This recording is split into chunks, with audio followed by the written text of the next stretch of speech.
the head of the country's central bank floated the idea of dumping the greenback as the world's reserve currency, replacing it with an international currency.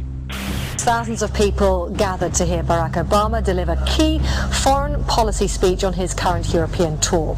His vision for America's place in a new world order. Returning vets could be a risk to our nation. We've got to give them a stake in creating the kind of world order that I think all of us would like to see. And one of the ways it will drive the change is through global governance. I think the new world order is emerging. This is a hoax and a scam which is designed to transfer wealth and power from the private sector to the government sector and from the government of the United States to a world government. And those people who have been yelling, oh, the UN's going to take over global conspiracy government. theorists. They've been crazy, but now they're right. And who got the money? Hundreds and hundreds of banks. Any bank that has access to the U.S. Federal Reserve's discount. Tell us who they are. No. You know, financial terrorism. They have the ability to tweak the knob. I am proposing that the Federal Reserve be granted new authority. The ultimate goal of the carbon tax and the cap and trade is to destroy production. This energy tax is the largest tax increase in American history. We're actually creating a global warming police. So number one, they can come in, the federal government can come in and inspect your house and send you the bill. We're setting up a global warming Gestapo. One of the things that if you talk to our generals, they are desperate for is a civilian counterpart to our military forces. I am fierce. And this is what I wear. Senator Barack Obama's presidential campaign is asking Missouri law enforcement to target anyone who lies or runs a misleading television ad. I've now been in 57 states. I think one left to go. The president, when he was in Europe last week, he met with the King of Saudi Arabia. He appeared to bow. President Obama today proposed something new, something called prolonged detention. Pre-crime is where people are arrested and incarcerated to prevent crimes that they have not yet committed.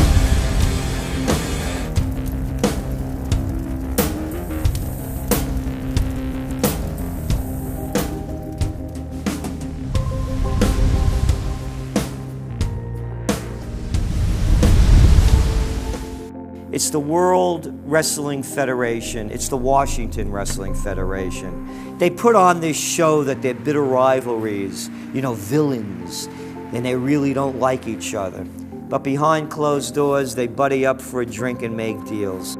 Both the Republican and Democratic parties are owned by the same global elites. And on issues that matter to those global elites, they act as one. They've wrapped themselves in the American flag, and they've talked about preserving American heritage and principles, and all the while they're working to merge us into a new world order where our sovereignty will be destroyed. We'll lose all connection with our American heritage.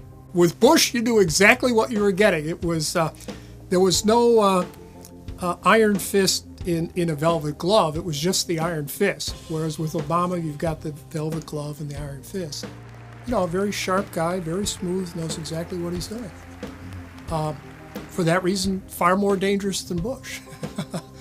Well, at the end of last year, I was willing to give Obama the benefit of the doubt. I thought it was premature to write this guy off.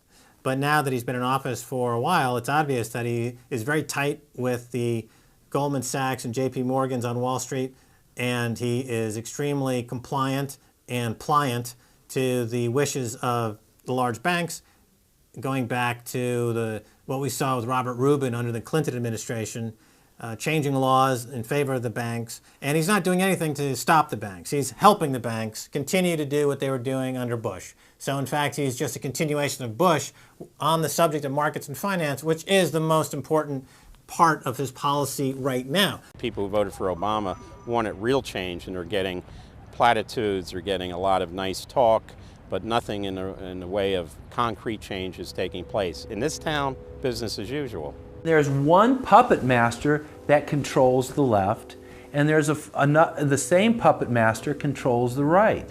They control the Republican Party, and they control the Democratic Party.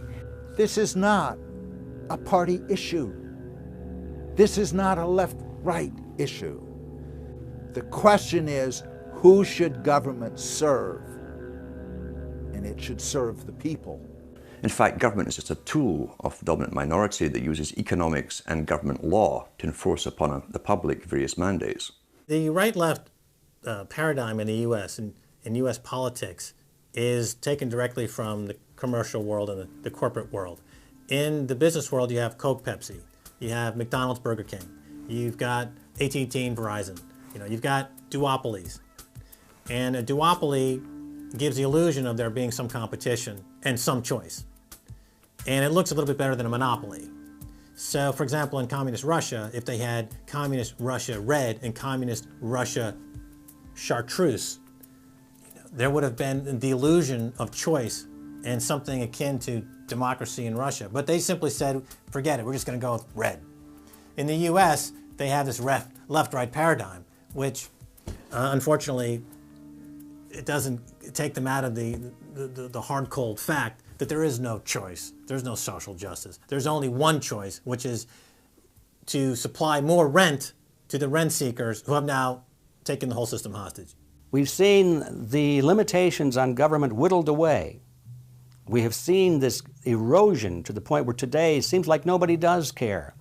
And right now in Washington, D.C., we have seen a fall of the republic. If the United States doesn't have its Bill of Rights and Constitution, it doesn't exist anymore. It's just more real estate, more dirt. And that's what these global corporatists want. They want to completely dismantle the Bill of Rights and Constitution, and they're doing that right now. This is the fall of the republic. Our nation is dying. We, the people that live in this fine country, need to stand up, get involved, and take the system back. It's the Bill of Rights and Constitution that we owe allegiance to, not to a political party, and not to politicians that wrap themselves in the red, white, and blue, while at the same time they destroy everything that that sacred flag stands for. So in the old days, you used to have this globe that with 180 some odd countries, and a few of those countries had a lot of power, like the Soviet Union, the United Kingdom, and the United States at various times. But today, you might better look at that globe and say that it's surrounded by huge clouds swirling around the planet. They know no national boundaries. They don't follow any specific sets of laws, and these are the big corporations. They basically control politicians around the world because they have all the money, and politicians always need money to get elected or to run their governments if they're not democratically elected politicians. They control the mainstream press, either through outright ownership or advertising budgets.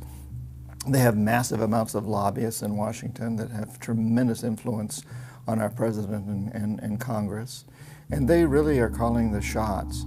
They form partnerships with the Chinese and the Taiwanese and the Tibetans, or with the Israelis and Arab nations, with Brazilians and Indians, with whatever country and whatever group of people has resources that they covet. And so for the first time in history, we really have this new form of an empire. Barack Obama is a puppet of the New World Order to bring in a World Bank, to destroy the economy of this country, and to bring in global governance. And no matter how likable the fellow is, we as citizens of this country need to stand up and say no.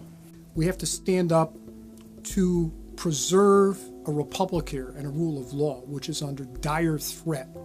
We don't want to live under a world government of the corporations, by the corporations, and for the corporations. I don't want to believe it, and that's probably what holds me back on it, but I'm certainly seeing enough indication that it could be true.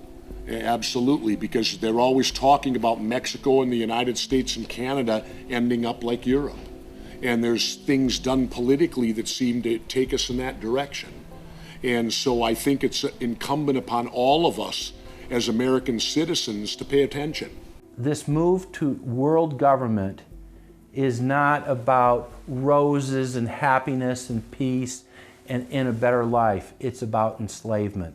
They said in their own writings, from the earliest times to the present, the world they're bringing in is to be a world where everyone who is born, or would be allowed to be born, would be born to serve the state. That would be their sole function. That's if they had a job for you to fulfill or a need for you.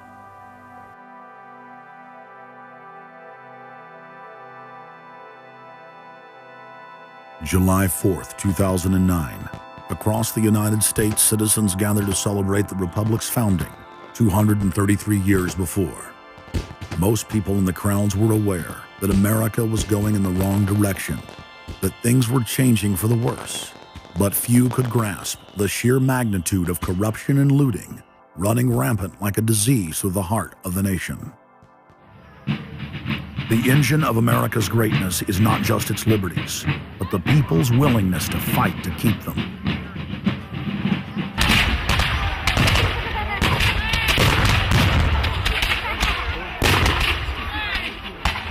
Hundreds of other nations have had much larger populations and greater resources, but have never produced 1/10 of the wealth, science, and art that the United States has. Why?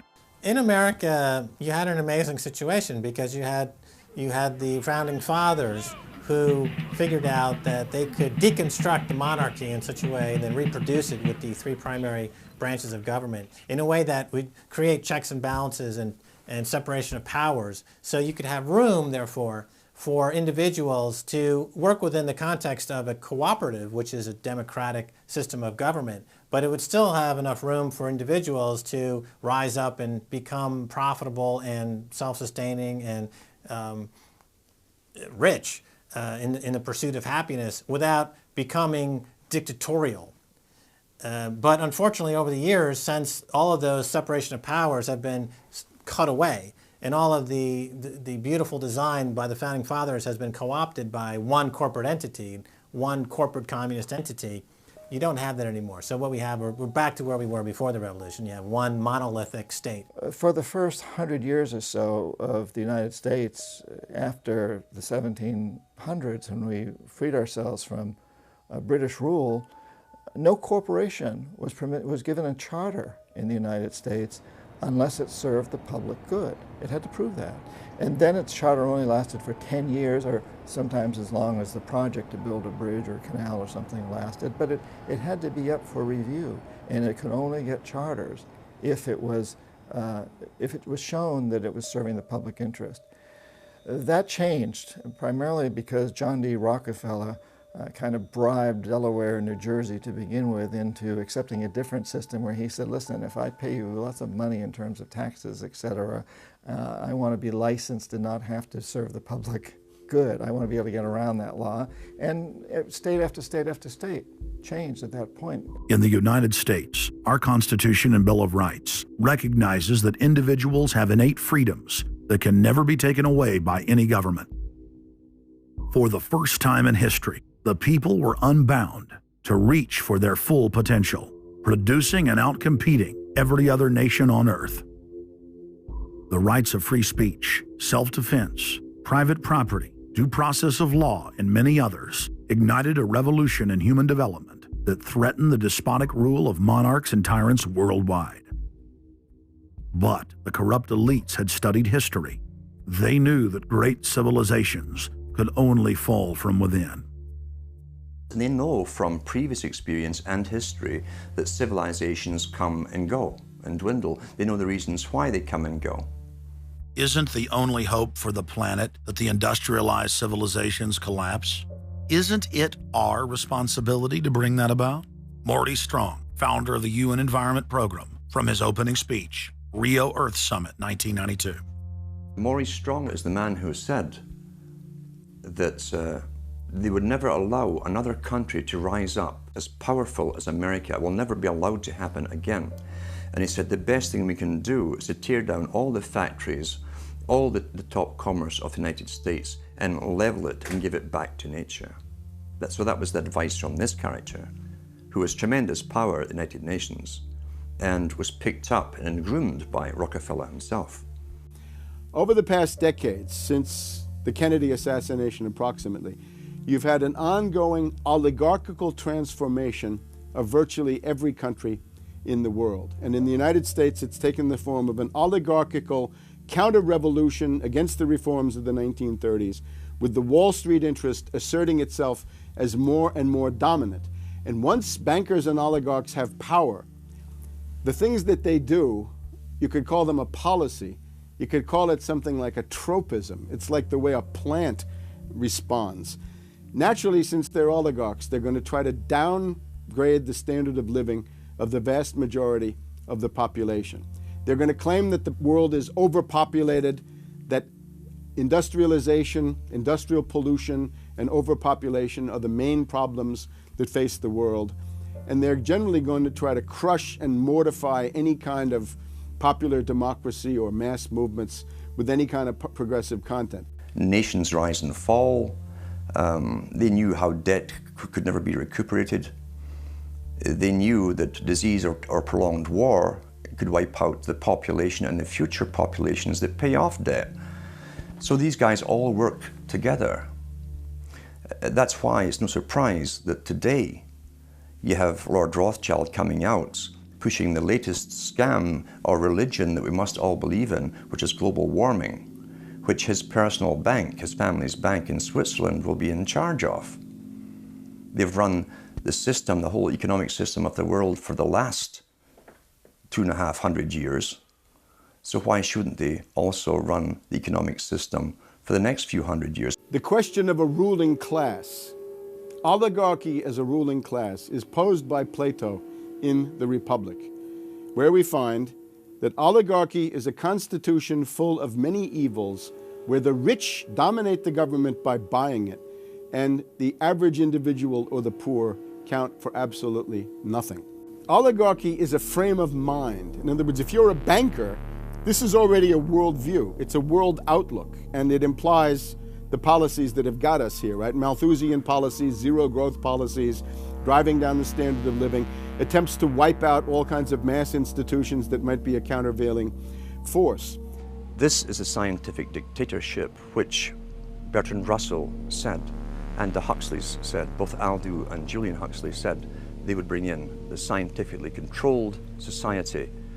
It's not just family planning, which really means abortion and so on. It's global planning, which is literally sterilization and abortion worldwide for the ideal reduced society, and not just across the board, through genetics, through the Genome Project, through the constant IQ testing. Globalization has economically destroyed the world.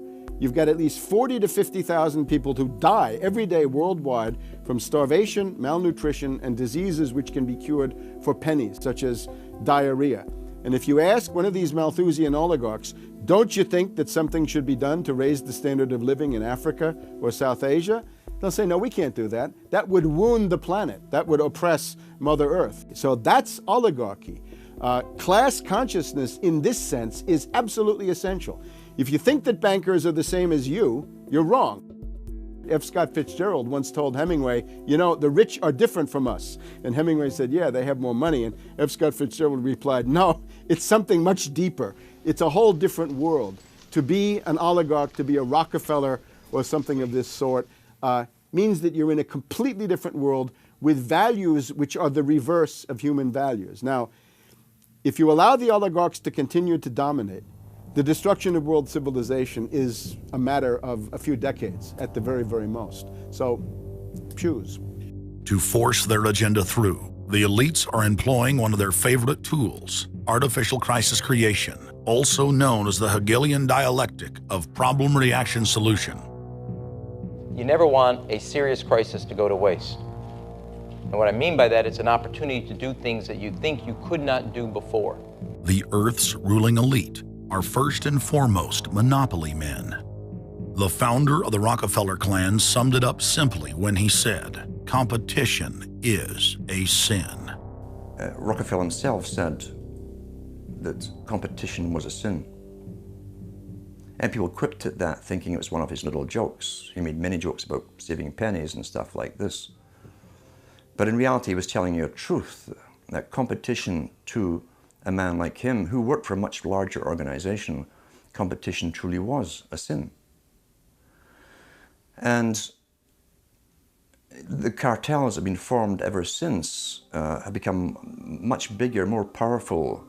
Cartels which can literally command governments, sometimes to go to war on their behalf, have occurred. The economic crash of 2008 and 2009 was an engineered crisis designed to cripple sovereign nations globally to make way for a world currency and a new bank of the world. China's holding what, 1.5 trillion worth all over the world. They're holding U.S. currencies. They want to get out of them in a way where they're not going to lose on their investments. There's going to be a world currency. There's going to be a new reserve currency. They're going to push it through the IMF. That's going to be the banksters that are going to be in charge of it. It's going to happen, and it's going to happen sooner rather than later. There was also a question to Geithner.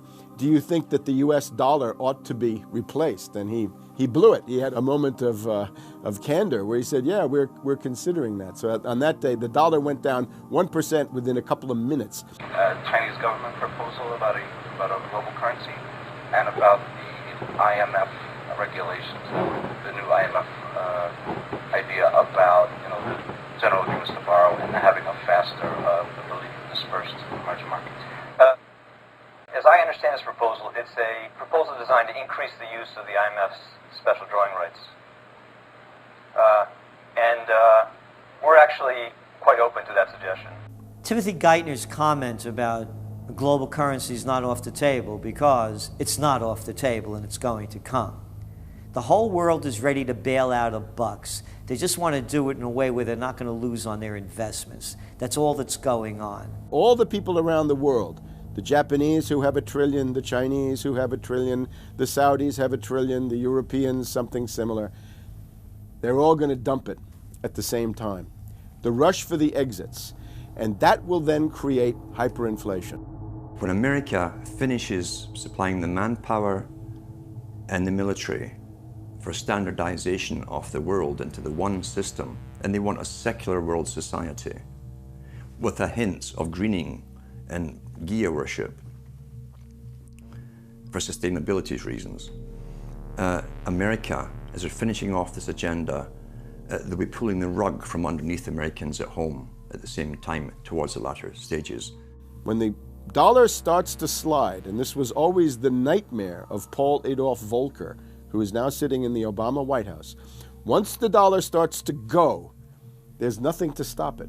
There's no useful way that you can stop it once it begins to gather momentum.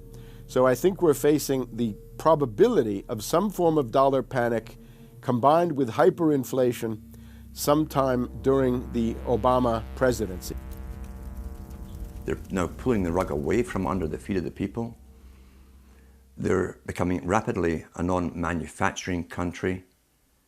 Any country that can't manufacture its own goods, even for self-defense, therefore is no longer sovereign, independent, and able to sustain itself, which tells you that this is all part of the plan. It started with the very beginning when you established that there was a Federal Reserve System given the power of the state to create money out of nothing and to do so without any regard to the will of the people, without any regard to what's behind the money system. In other words, strictly political and economic motives for the bankers and the politicians. Once you granted that power to a group, the Federal Reserve System, the economic crisis was inevitable. This has happened before. Every time in history when the government was given the power, or a group of banks in conjunction with the government was given the power to expand the money supply at will, those economic systems always wound up in crisis and always collapsed.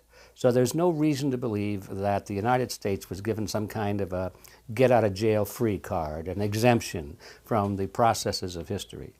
So the economic crisis began at the very beginning, and as a matter of fact, when the founders of the Federal Reserve System met on Jekyll Island back in 1910 and were drafting the Federal Reserve Act, one of the things they discussed was how to pass on the inevitable losses to the taxpayers. They knew that inevitably something like this would happen, and they knew that there had to be some way to get out of it without destroying the banks, of course, because they were the banks. And they said, aha, we'll go into partnership with the government, we'll take our cartel agreement and pass it into law, call it the Federal Reserve Act, and we'll make the taxpayer come online and be responsible to bail us out if and when the failure finally comes. Who's going to soak up the derivatives? Who's going to soak up the debt? Who's going to be penalized? And right now, it looks like Wall Street's getting bailed out, and the little guy in the middle of Main Street America are all going to pay the penalty. Can the economy be turning around here? Are happy days here again? And can we actually have growth without jobs?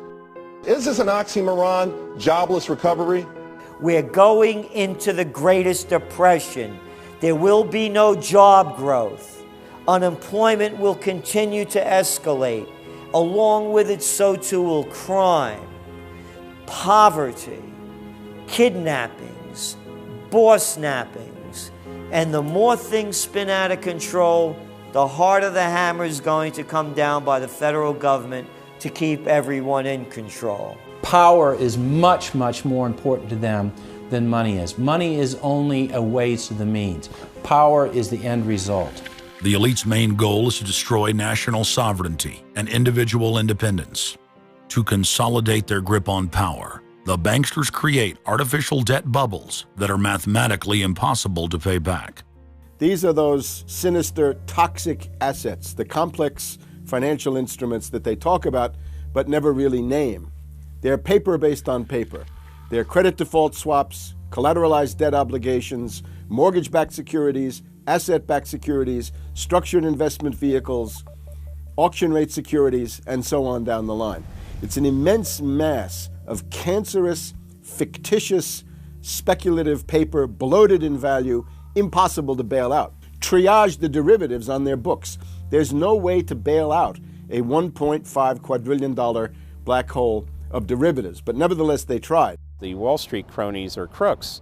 If you leave the vault to the bank open, these people are going to help themselves. The job of the government is to make sure there's somebody there to make sure the vault is closed, and very few people have the combination.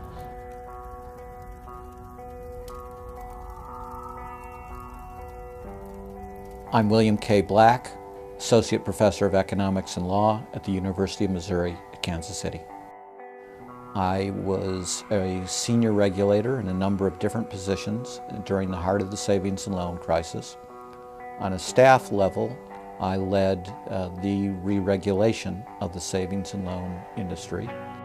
The purpose of regulation and effective criminal prosecution is to make sure that cheaters don't prosper, that honest manufacturers win in competition. The primary driver of the current crisis is accounting control fraud. These are frauds led by the CEOs of the major lending institutions and major banks and institutional buyers of toxic waste product. How did it start? It started with mortgages, particularly non-prime mortgages. In September of 2004, the FBI warned that there was an epidemic of mortgage fraud, their words, and that this epidemic of mortgage fraud would cause an economic crisis at least as large as the savings and loan debacle if it wasn't stopped. The FBI found that 80% of the mortgage fraud was being induced by the lenders, not by the borrowers. You know, much of the rage has been against the borrowers, but if you want rage, it should be at the CEOs who became fabulously wealthy by following a strategy based on fraud. The Wall Street people and their friends here at the Federal Reserve and at the U.S. Treasury and down the Washington Mall here at the U.S. Capitol. That's where the damage was done, and if people want to vent their anger, they need to vent it against these people. Between the Bush-Paulson administration and the Obama, Summers, Geithner, Volcker administration, there's really a total continuity of economic and financial policy. Geithner was on board at the Fed, the New York Fed, dealing with all these institutions. He didn't get it. And then we had this fellow who came up afterward, Mr. Friedman. He was on the Goldman Sachs board, and he didn't last too long as the Fed chairman. Why? Because he had a conflict of interest. Is it possible that there's so much conflict of interest here that all you folks don't even realize that you're helping people that you're associated with, and you should be recusing yourself for America's ethics? I behaved with the... You don't think you should have recused yourself when you asked Lehman to go in bankruptcy, you didn't put Bear Stearns in bankruptcy, and then you folded Merrill Lynch into... I mean, isn't there some point where you got to say, hey, I got a conflict of interest here? You don't feel any kind of scintilla of ethics on this thing at all? Totally. I operated very consistently within the ethic guidelines I had as Secretary of the Treasury, and when it became clear that we had some very significant issues with Goldman Sachs and with why didn't you recuse yourself with Morgan Stanley, what I did then, it would have been very wrong for me to recuse myself. What I did was I went and got a waiver from the ethics agreement, because when we had concerns... Who is in charge of the ethics agreement? What? Who's in charge of the ethics agreement that you got a waiver? We have a Office of Ethics at Treasury, and we have a White House ethics office. So you got it from the legal counsel from the White House? We got it from the government ethics office. So we had Snow, we had Paulson, now we have Geithner. All these people cut from the same bowl of cloth.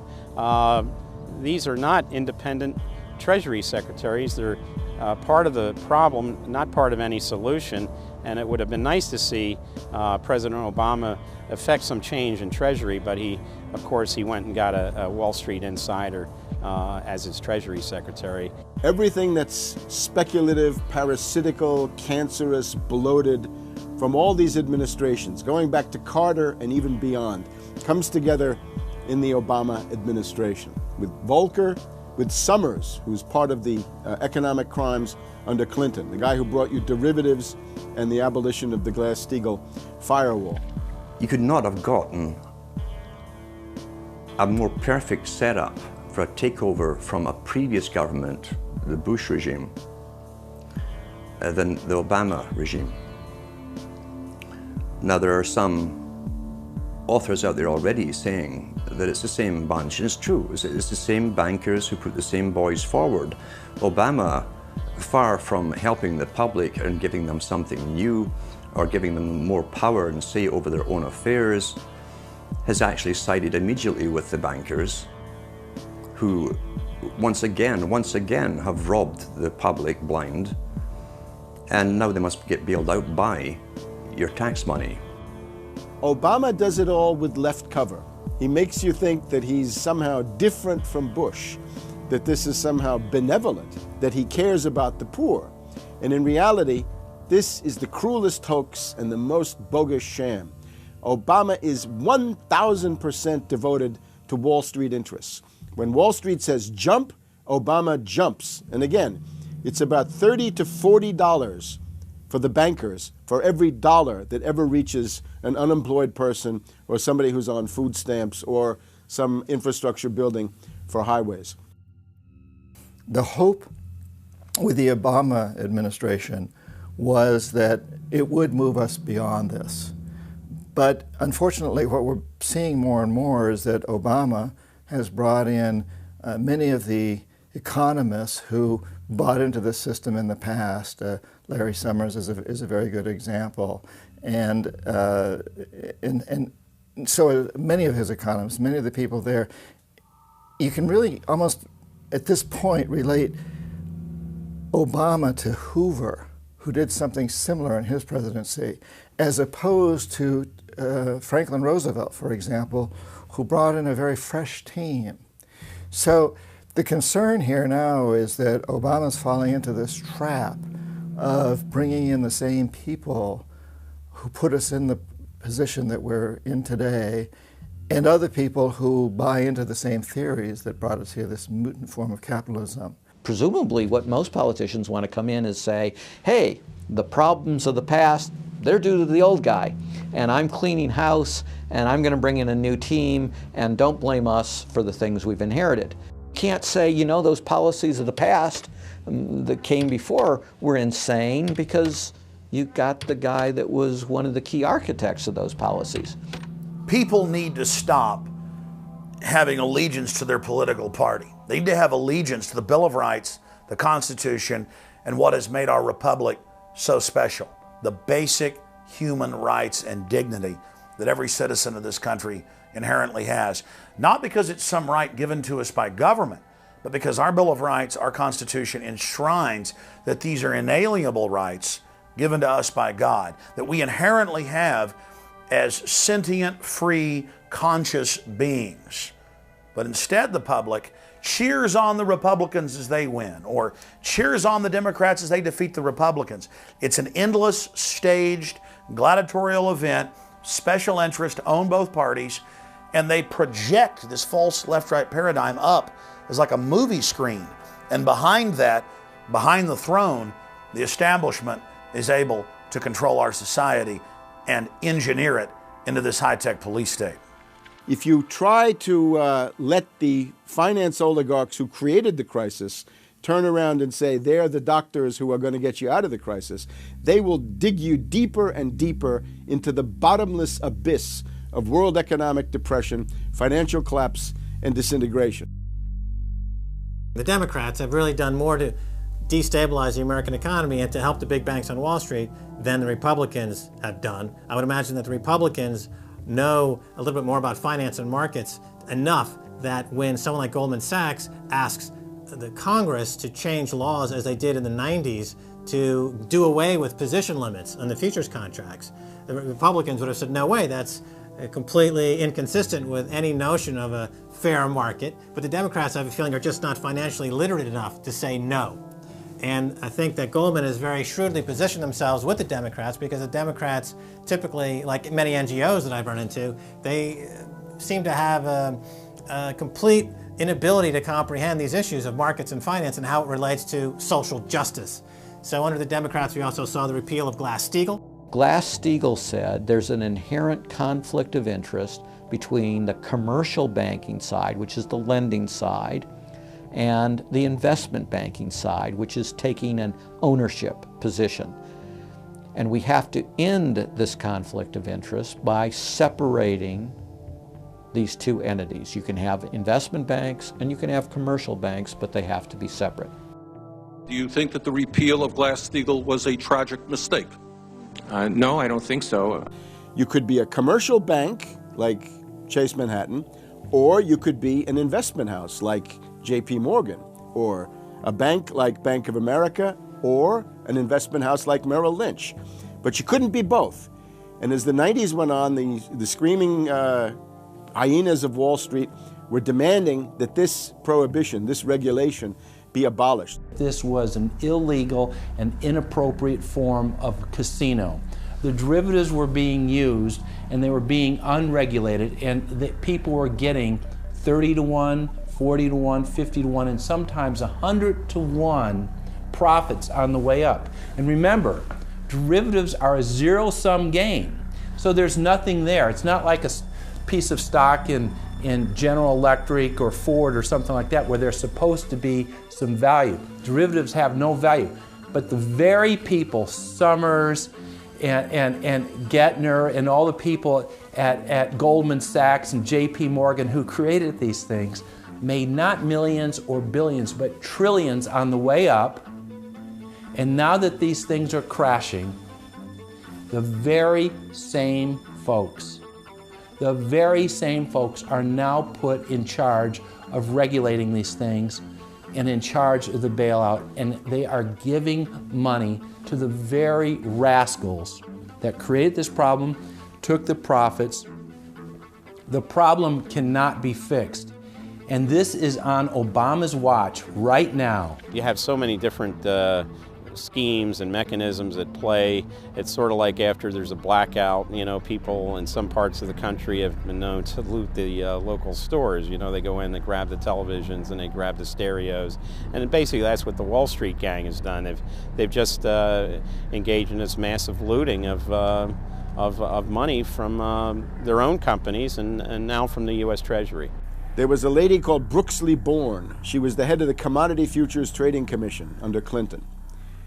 And she said, look, we have these derivatives. Why don't we at least make them reportable so we know how many there are and where they are?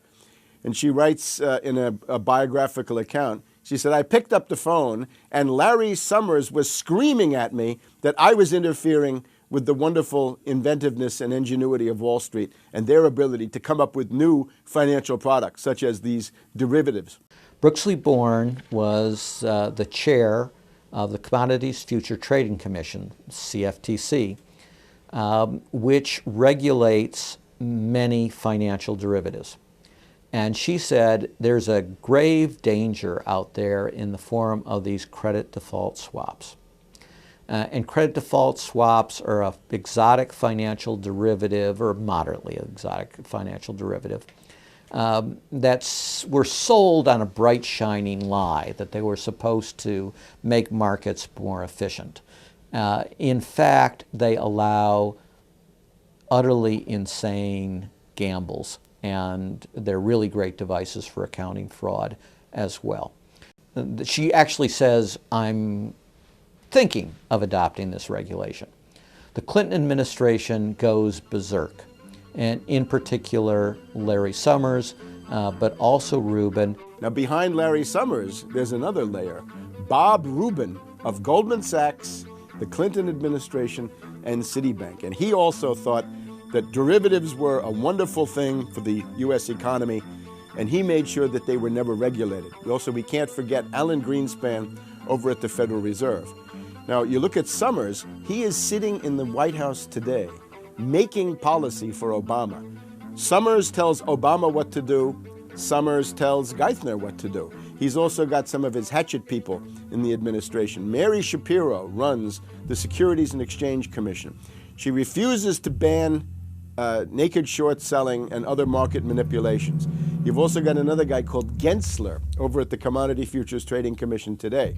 He is an acolyte and a supporter of the derivatives bubble.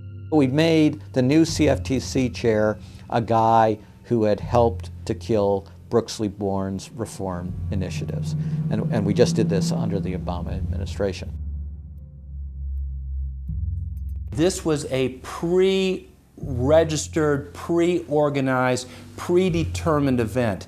Anybody who knows that if you allow the banks to become unregulated financial institutes with tsunami-like weapons of mass destruction-like financial instruments like derivatives, to allow that to run up to levels that are 50, 100, 200 times the gross domestic product with no value. They know that they are taking the profits on going up, but they also know that the end result is the destruction and gutting of this economy. The scam is simple. The insiders buy hard assets and political influence as the fiat bubbles expand.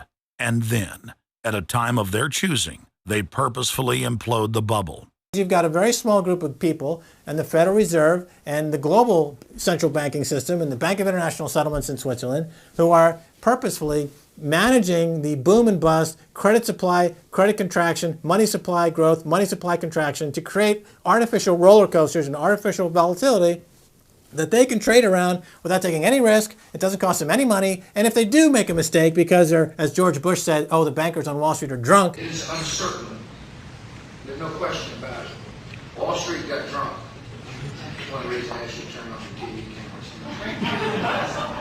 Let's say they walk in one day and they push the wrong button and they lose the bank $1 billion or $5 billion or $100 billion. They can appeal to the government to bail them out. It's a totally asymmetric relationship between bankers and the rest of the economy. If they make a mistake, they get bailed out. If everyone else makes a mistake, they get put in jail, called a terrorist, and we never hear from them again. But it's a more sophisticated form of slavery. And we're going through it today. We see the taxation is going up all the time with the supposed crash of the banks that was not a happening out of the blue. It was set up for this time. They could have kept it going for another few years if it suited them, and then crashed all the bubbles. But now is the time. As they say in their own writings, now is the time. One of the great benefits of an economic model from an economist standpoint is you can basically get whatever results you want. You can manipulate the inputs to make that happen. And that makes it a very easy tool to use to hoodwink other people. These manufactured, these engineered financial catastrophes are the result of a central banking system that has the ability to add and subtract credit, add and subtract dollars and money at will to create this roller coaster effect. Because unlike most people, the banks are able to make profits as easily on the way down as they can on the way up in any given situation. Volatility is great for banks and professionals. Volatility is not great for the most average people. Their operatives in government and media then hold the economy hostage by issuing the ultimatum: give us unlimited bailout money or the economy dies. What's being used is what I call, to try to get the money, is what I call the suicide threat, where, you know, if anybody has ever seen the movie Blazing Saddle, the sheriff is surrounded by hostile town folks. He takes out his gun, points it at his head and says, you know, don't move or I'll shoot. Well, that's what the big banks are saying. You know, give us unlimited cash or we'll die. And if we die, you'll die because we're too big to fail. It is a false flag attack because Hank Paulson will get up in front of Congress and say, we need $700 billion because that thing, that existential threat, the market is attacking us and we need this handout to fight Mr. Market. Mr. Market is out there. We need to fight Mr. Market. It's an existential threat. Meanwhile, he is Mr. Market. He's the one causing the problem. We had Paulson, a representative of Goldman Sachs who happened to be running the U.S. Treasury, came forward with a hysterical briefing for the Congress saying, we, the Wall Street bankers, demand $700 billion in bailouts. So they say, yes, we'll give you all the money you need. Well, you know, these are arsonists. Paulson, Tim Geithner, Bernanke, they're arsonists. They're asking for more matches. And the Congress is saying, who do we make the check out to? Who do we send these matches to? Who do we send the matches to? Is a ton of matches enough? Can we send you some gasoline to go with those matches? They're like, yes, please. Don't change our management. Don't pay us what assets are worth. Pay us way more than what our assets are really worth. Don't make us use honest accounting. Allow us to lie. We've just, under congressional pressure, changed the accounting rules for the express purpose of making sure that the big banks don't have to report honest losses. The only way they can pass this bill is by creating and sustaining a panic atmosphere. That atmosphere is not justified. Many of us were told in private conversations that if we voted against this bill on Monday, that the sky would fall, the market would drop 2,000 or 3,000 points the first day, another couple thousand the second day, and a few members were even told that there would be martial law in America if we voted no.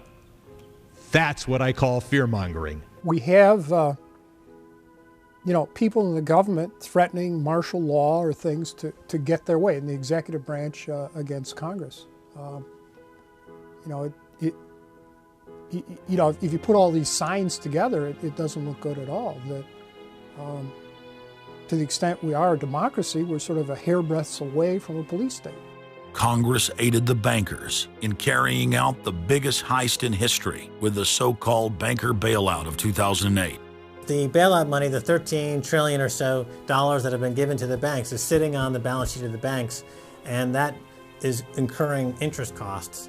And that's going to precipitate the need to flush the system with more cash. And at some point, the dam will break, and you're going to have very high inflation. Some predict hyperinflation. You cannot print phantom money out of thin air, backed by nothing, and producing practically nothing without destroying the world economy. So unless we cut out the toxic funds, the toxic elements of this economy, every time we put in money on this bailout, it's just feeding the fire. It's not making things better. What should have happened is that those banks and investment banks should have been seized. They should have been seized by the Federal Deposit Insurance Corporation. Those are zombie banks. The Chase Manhattan, JP Morgan Chase, Bank of America, Citibank, Wells Fargo, Wachovia, so on down the line, to AIG in the insurance realm. These are zombie institutions, insolvent, bankrupt. The only thing to do with them is to seize them, put them through Chapter 11 bankruptcy. That'll probably turn into Chapter 7 bankruptcy, liquidation. And above all, triage the derivatives on their books. There's no way to bail out a $1.5 quadrillion black hole of derivatives, but nevertheless they tried. They will, of course, try to regain some of this money back, but their debts, unlike any other period in history, are now a quantum size bigger than the entire global GDP by a factor of 50 to 100. It's almost infinite amount of debt. If you really look at the numbers, because of the massive, massive debt, and right now, total debt in this country is about 375% of the gross domestic product. And that's not including derivatives. If you put the derivatives in, it's probably 20 to 30 times gross domestic product. It's beyond what anybody has ever even considered. While they were looting North America into the ground, the international banking syndicate was simultaneously executing the same scam in over 100 other nations. So who got the money? To financial institutions in Europe and other countries. Which ones? I don't know. $500 billion and you don't know who got the money? Well, Obama's got one difficulty with this Congress. It's the number of freshman Democrats that got elected. Many of these people know that they got their seats from, and many of which got seats in the Senate and Congress from long-held Republican seats. They know that the people back in their states and in their constituencies will not tolerate this any longer. So up against the Republicans and the blue dog Democrats are these freshman congressmen, Democratic congressmen and senators, and they're not, they don't seem like they want to go along with the program. So if there's any hope, it'll come from these freshmen. The Constitution says no money shall be drawn from the Treasury but in consequence of appropriations made by law. This money is not drawn from the Treasury. Well, let's talk about that. Do you think it's consistent with the spirit of that provision of the Constitution for a group like the FMOC to hand out $500 billion to foreigners without any action by this Congress? Congress approved it in the Federal Reserve Act. When was that? Quite a long time ago. I don't know the exact date. 100 years ago. The original act is 1914, I believe. I don't know whether this provision was in 1914 or not, but the Federal Reserve Act was in 1913. All right, and at that time, the entire gross national product of this country was well under $500 billion, wasn't it? I don't know. Is it safe to say that nobody in 1913 contemplated that your small little group of people would decide to hand out $500 billion to foreigners? What the bailout legislation really did was give a blank check backed up by U.S. taxpayers to offshore megabanks. Of course, Congress has oversight. If you read the Constitution, our founders were very clear. Anything to do with taxes and money is put into the hands of both houses of Congress together. Both houses of Congress together must approve it. Because it's a buck, because that's why we fought the revolution. Taxation without representation was part of it. Foreign banks, Société Générale of France, about 10 billion for a French bank. Deutsche Bank of Germany. Did Deutsche Bank need the money? How much did they get from the bailout? Well, they told us they got $12 billion from the bailout. And Barclays Bank of Britain, 10 billion. So you're up to almost $50 billion to bail out a series of foreign banks that were derivatives counterparties of AIG, plus Goldman Sachs. This is the biggest swindle, not only in the history of the United States, this is the biggest swindle and transfer of wealth in the history of the Western countries. And we've seen all these cronies from Wall Street with the combination to the vaults around the country, and they've just looted the Treasury and the banks and the securities industry dry. This is by probably an order of magnitude the biggest fraud in history. Over the next 10 months, $23.7 trillion was stolen from the U.S. Treasury. The gentleman from North Carolina, Mr. McHenry. Thank you, Mr. Chairman. And the tune of $23.7 trillion worth of taxpayer exposure for the bailouts is quite striking. The calculation right now is that with Obama, we've got $24 trillion as a line of credit available only to Wall Street banks, insurance companies, credit cards, mutual fund companies, and others, but only financial institutions. $24 trillion of money from the Federal Reserve, from the Federal Deposit Insurance Corporation, and from the Treasury in the form of the bailout of October 2008. The Federal Reserve, the private holding company for the offshore banks, arrogantly told Congress and the American people that it was none of their business what the private banks did with the people's money. One very interesting exchange. Senator Bernie Sanders of Vermont asking Bernanke, we have given upwards of $2 trillion to various financial institutions. You've got to tell me, where did the money go? And Bernanke simply stonewalls and says, I won't tell you. And who got the money? Hundreds and hundreds of banks. Any bank or that has access to the U.S. Federal Reserve's discount. You tell us who they are. No. Do you have to be a large, greedy, reckless financial institution to apply for these monies? There is no subsidy. There is no capital involved. There is no gift involved. It is a collateralized, short-term liquid loan that is both over-collateralized and is recourse to the company itself. We have never lost a penny doing it. And how can other institutions get those loans as well?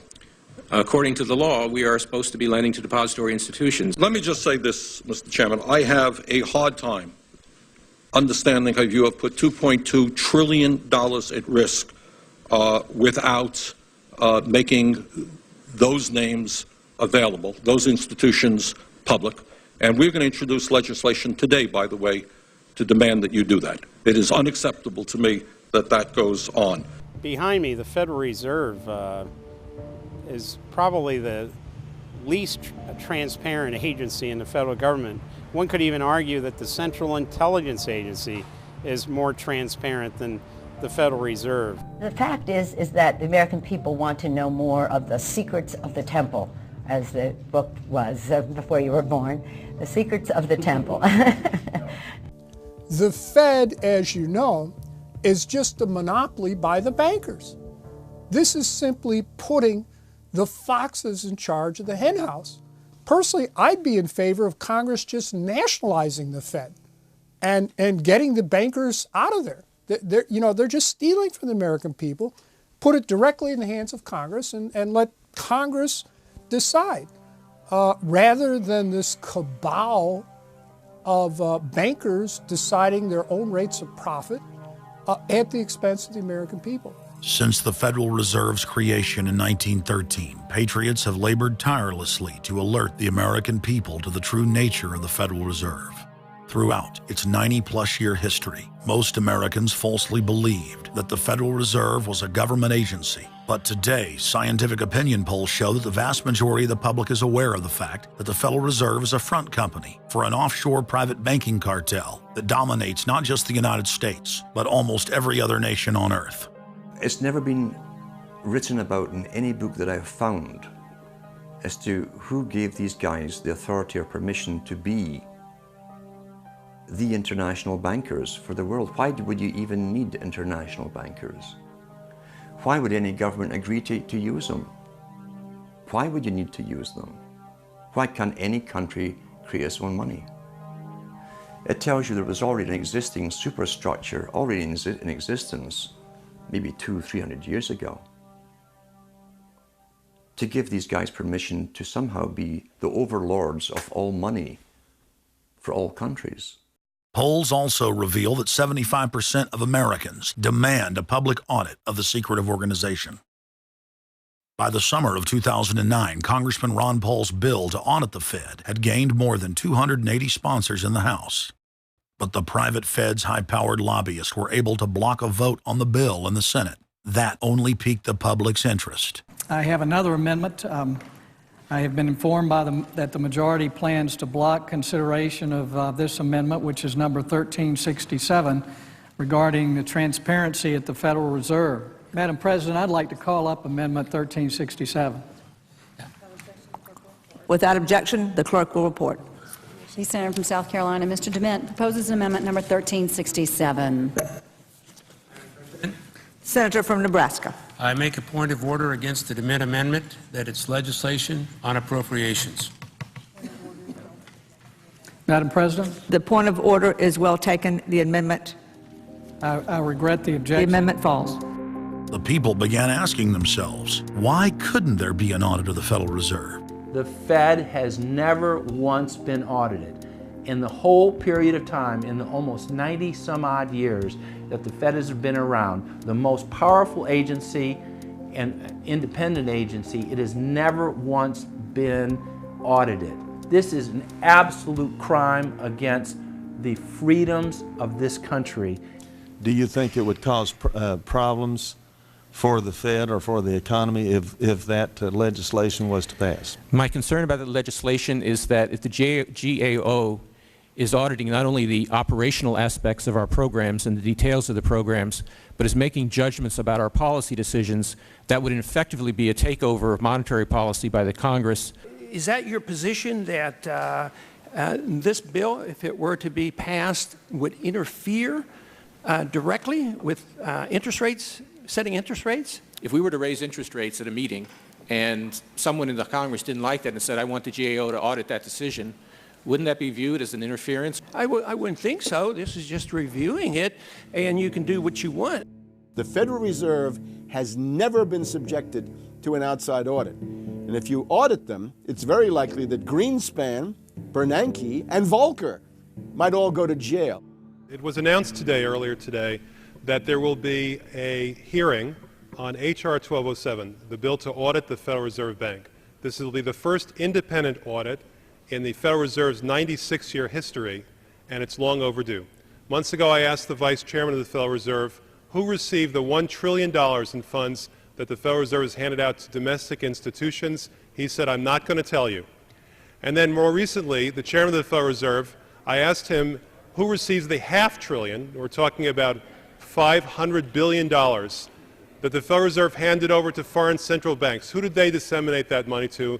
And he said, I don't know. $500 billion, and he doesn't know. It's long overdue. We need to audit the Federal Reserve, and I'm happy to say that we're going to have a hearing on that very soon. The only way, really, America can get out of the current mess is you've got to shut the Fed down completely, get rid of the Fed. You've got to put the money printing mechanism back under the roof of the federal government instead of outsourcing it to the Fed. Why were the bank's front men, Alan Greenspan and Ben Bernanke, all over the news saying that they were above the law? What is the proper relationship, what should be the proper relationship between a chairman of the Fed and a president of the United States? There is no other agency of government which can overrule actions that we take. What the relationships are don't frankly matter. A grassroots movement demanding that the private Federal Reserve be nationalized exploded in size across the country. The momentum had shifted. Now the arrogant central bankers were the ones running scared. They had planned to use their stage crisis to bring in an all-powerful central bank of the world. Immediately, every country goes into action at the same time. The International Monetary Fund is mentioned at the G20 meeting. They say that it must be brought to its full power, and we need a Bretton Woods Part 2 for world taxation. What is global government? For decades, the media denied it existed. But now they're saying, oh yes, there's going to be a global government, a new bank of the world, and we're going to pay our carbon taxes to it. What is it?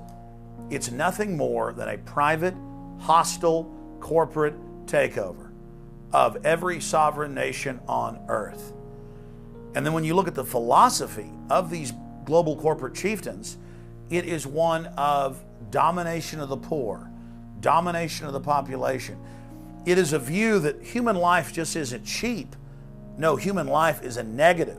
And so no matter what they do, They have the rationale that it's in the greater interest to get rid of more human lives. They are so arrogant and they're so sure of themselves, they're saying, yes, we created the European Union, we created the Euro, and these are from the people of the Bilderberg. We are going to create a world bank. We're going to create a world government.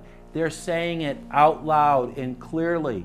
Suddenly, across the planet, their regional front banks had been identified by sovereign populations as the illegitimate shadow governments that they are. The controllers had moved too quickly and revealed their hand. Populations around the globe were seeing through the establishment's facade, past the puppet governments, and to the global architects that were pulling their strings. Where are the American people? Why have they lost their dignity? What is stopping them from speaking out? Why have they become little mice that follow Pied Pipers? How can they look up to these pathetic politicians? Go sit down. I have a question for this young man. He has the right to be represented. I'm his father, and I want to talk to you face to face. Why not a lobbyist with all kind of money to stuff in your pocket so that you can cheat the citizens of this country? So I'll leave, and you can do whatever the hell you please to do. One day God's gonna stand before you, and he's gonna judge you and the rest of your damn cronies up on the hill. And then you will get your just desserts. As the public begins to awaken to the fact that Barack Obama has cold-bloodedly betrayed the pledges he made to the American people, the establishment media and Democratic leaders have invoked the tactic of divide and conquer. I think they're astroturf. You be the judge of carrying swastikas and symbols like that to a town meeting on health care. An overwhelming portion of the intensely demonstrated animosity toward President Barack Obama is based on the fact that he is a black man. Desperate to ram their agenda through, they have played the race and class cards. You start to wonder whether, in fact, the word socialist is becoming a code word, whether or not socialist is becoming the new N-word. When I heard people going after the First Lady and the number of staff people they have, it sounds racist to me. It is essential that the establishment play the population off against each other, along the lines of Republican, Democrat, liberal, conservative, black and white. As long as the people are fighting with each other, they can never get together and remove the corporate dictatorship that has criminally seized power through the national security state. Just as George W. Bush betrayed his foolish followers, so must Obama, because his only allegiance is to his offshore masters. President Obama today nominated Ben Bernanke for a second four-year term as Federal Reserve Chairman. The president called his actions on the global financial crisis bold and out of the box. As an expert on the causes of the Great Depression, I'm sure Ben never imagined that he would be part of a team responsible for preventing another. But because of his background, his temperament, his courage, and his creativity, that's exactly what he has helped to achieve. And that is why I am reappointing him to another term as chairman of the Federal Reserve. So Obama has made it quite clear by his actions, never mind his words, his actions, as to who owns him, who he works for, and who he serves. And it's not the American people. It is so obvious to anyone paying attention that the President of the United States is not the real person in control. Whether it is Gerald Ford or Jimmy Carter or Ronald Reagan or Clinton or Bush or Bush, Obama is no different. And to think that he is an independent figure is just crazy.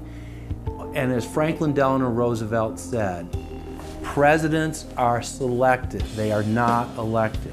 Obama pledged that he would end NAFTA and GATT, and has since fought to expand both of them. Obama promised that he would have the most transparent administration ever, and he is already more secretive than Bush and Cheney ever were, even making it a secret who visits the White House. I can make a firm pledge. If your family earns less than $250,000 a year. If you make less than $250,000 a year, if you are a family making less than $250,000 a year, you will not see your taxes increased a single dime. You will not see your taxes go up. You will not see your taxes increase one single dime. Not your capital gains tax, not your payroll tax, not your income tax, no taxes. Not your income tax, not your payroll tax, not your capital gains taxes, not any of your taxes. Not your payroll tax, not your capital gains tax, not your income tax, no tax. Your taxes will not go up, because the last thing you need is higher taxes when we're in a recession like this, and you won't get one under an Obama administration. Obama made the centerpiece of his campaign the pledge that taxes would not be raised on anyone making under $125,000 a year. He has since gone back on that promise as well and has proposed new taxes on payroll, energy, home mortgage deductions, and scores of other taxes. He made a pledge. He said, I'm not going to raise taxes on anyone making under $250,000. Is that pledge still active? We are going to let the process work its way through it. So it's not. So it's not. So it's not. We're going to let the process work its way through it. All right? The Senate is looking especially at this issue of capping the deductions for health care that employers and employees now get. That would be an tax increase for many families earning under $250,000, but the president said he was open to it, so that means that the tax pledge he made back in September is no longer operative? Obama said he was going to abolish the Patriot Act. He now vigorously defends it. We saw the same type of flip-flop when it came to warrantless wiretapping of the American people. Look what Obama's done with wiretapping, surveillance. He's brought it to heights even beyond what George Bush, the disgusting levels that he brought it to. So we have more surveillance. Now they're talking about, what is it called, Cybercom, the new Pentagon secret cyber society that's going to be watching over us. To get those terrorists, we got to get those terrorists. So now they'll be invading our privacy even more. So, I mean, it really almost makes you ask the question, would it have been better if we never invented the internet and had to use paper and pencil or whatever? Now Obama is setting up the Cybersecurity Command, which the government admits completely ends the Fourth Amendment and allows President Obama to shut off the internet in the United States whenever he wishes. Indeed, in today's world, acts of terror could come not only from a few extremists in suicide vests, but from a few keystrokes on the computer, a weapon of mass disruption. As part of the new single national security staff announced this week, I'm creating a new office here at the White House that will be led by the cybersecurity coordinator. This new control grid is administered by the Pentagon. They just want to keep tabs on us. So we're turning into a surveillance, wiretapped government state. The government is taking more and more control over our lives. I can stand here today as President of the United States and say without exception or equivocation that we do not torture. Obama made a show of investigating torture, but has ignored the Army's own detailed investigative reports, which name the torturers that the White House memos document were following the directives of Bush and Cheney, the men who are most guilty for issuing the infamous orders. Some low-level soldiers have been prosecuted for their role at Abu Ghraib, but no senior officer has been held accountable in any of these cases to date. Heidi? I know that these debates lead directly, in some cases, to a call for fuller accounting, perhaps through an independent commission. Now, I've opposed the creation of such a commission. Next, Obama expanded Bush's doctrine of indefinite detention of foreigners without trial to holding citizens without evidence indefinitely, without ever even committing a crime. President Obama today proposed something new, something called prolonged detention. Pre-crime is where people are arrested and incarcerated to prevent crimes that they have not yet committed. Barack H. Obama, who ran as an anti-war candidate, has continued the war in Iraq, massively expanded the war in Afghanistan, and unleashed a new conflict in Pakistan. Now Obama is promoting the biggest defense budget in history, dwarfing George Bush's war machine.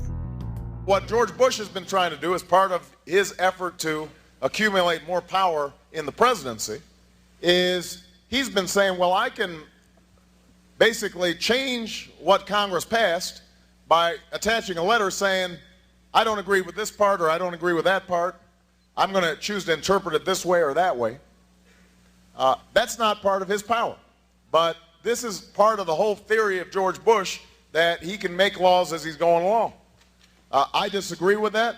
I taught the Constitution for 10 years. I believe in the Constitution, and I will obey the Constitution of the United States. We're not going to use signing statements as a way of doing an end run around Congress. All right?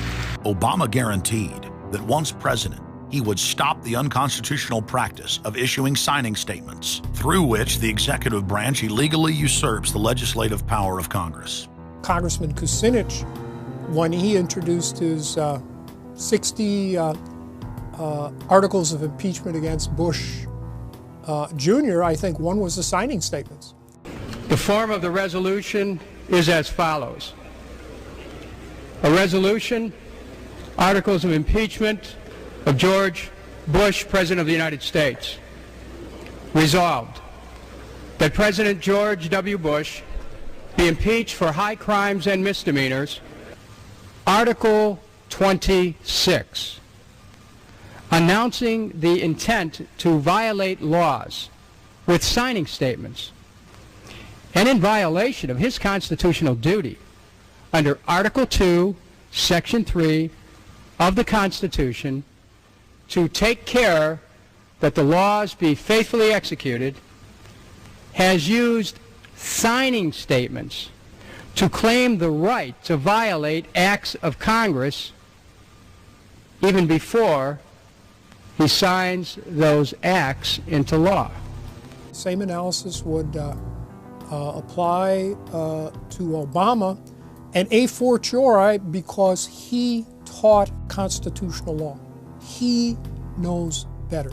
He's a lawyer licensed to practice law, who, as I am, who took an oath when he was licensed to uphold the Constitution and laws of the United States of America.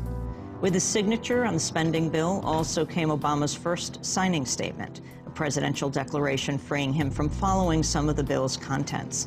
I believe in the Constitution, and I will obey the Constitution of the United States. We're not going to use signing statements as a way of doing an end run around Congress. All right? He also promised that he would call on Congress to take at least 5 days to read new legislation before it was voted on. When there's a bill that ends up on my desk as president, you, the public, will have 5 days to look online and find out what's in it before I sign it, so that you know what your government's doing. But from his first day in power, he has aggressively pressured Congress to quickly pass bills before lawmakers and the public even have a chance to see them. Will state his parliamentary inquiry. Speaker, in order to try to figure out what we're doing, how much damage to the country, I tried to get a copy of the bill. We have out here on the table 2454 that has 1,090 pages in it, but I've understood since debate in here that there's another 300 pages that were added in the middle of the night. My inquiry is, how do I get a copy of the other 300 pages that people on here on the floor hadn't had a chance to read or see? Where do we get that before we cram this down on the American people? Is there somewhere physically in the House of Representatives a copy of what we're voting on?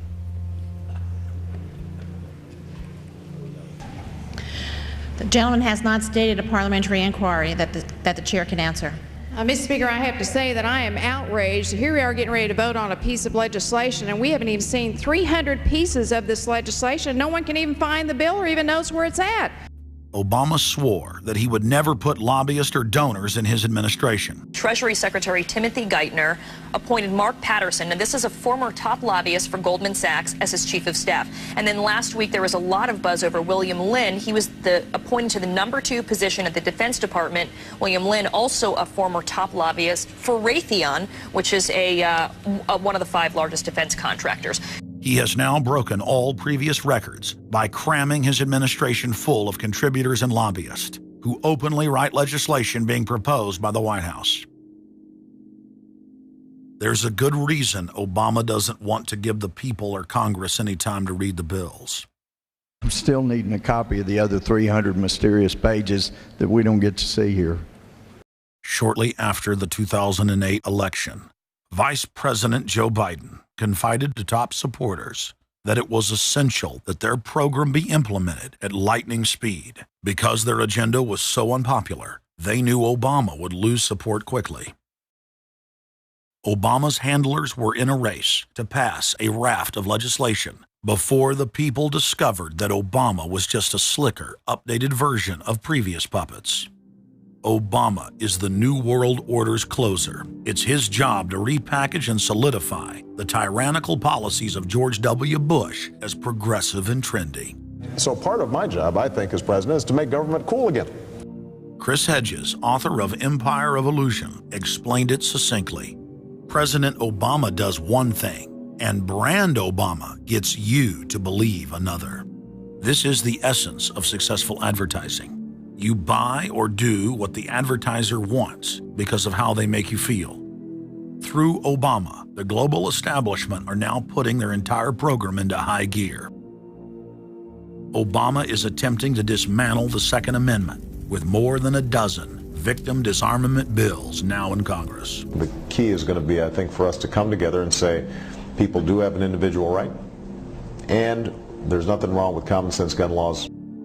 Hate crime and cyberbullying bills in the House and Senate would effectively criminalize free speech protected under the First Amendment. It is absolutely true that NAFTA was a mistake.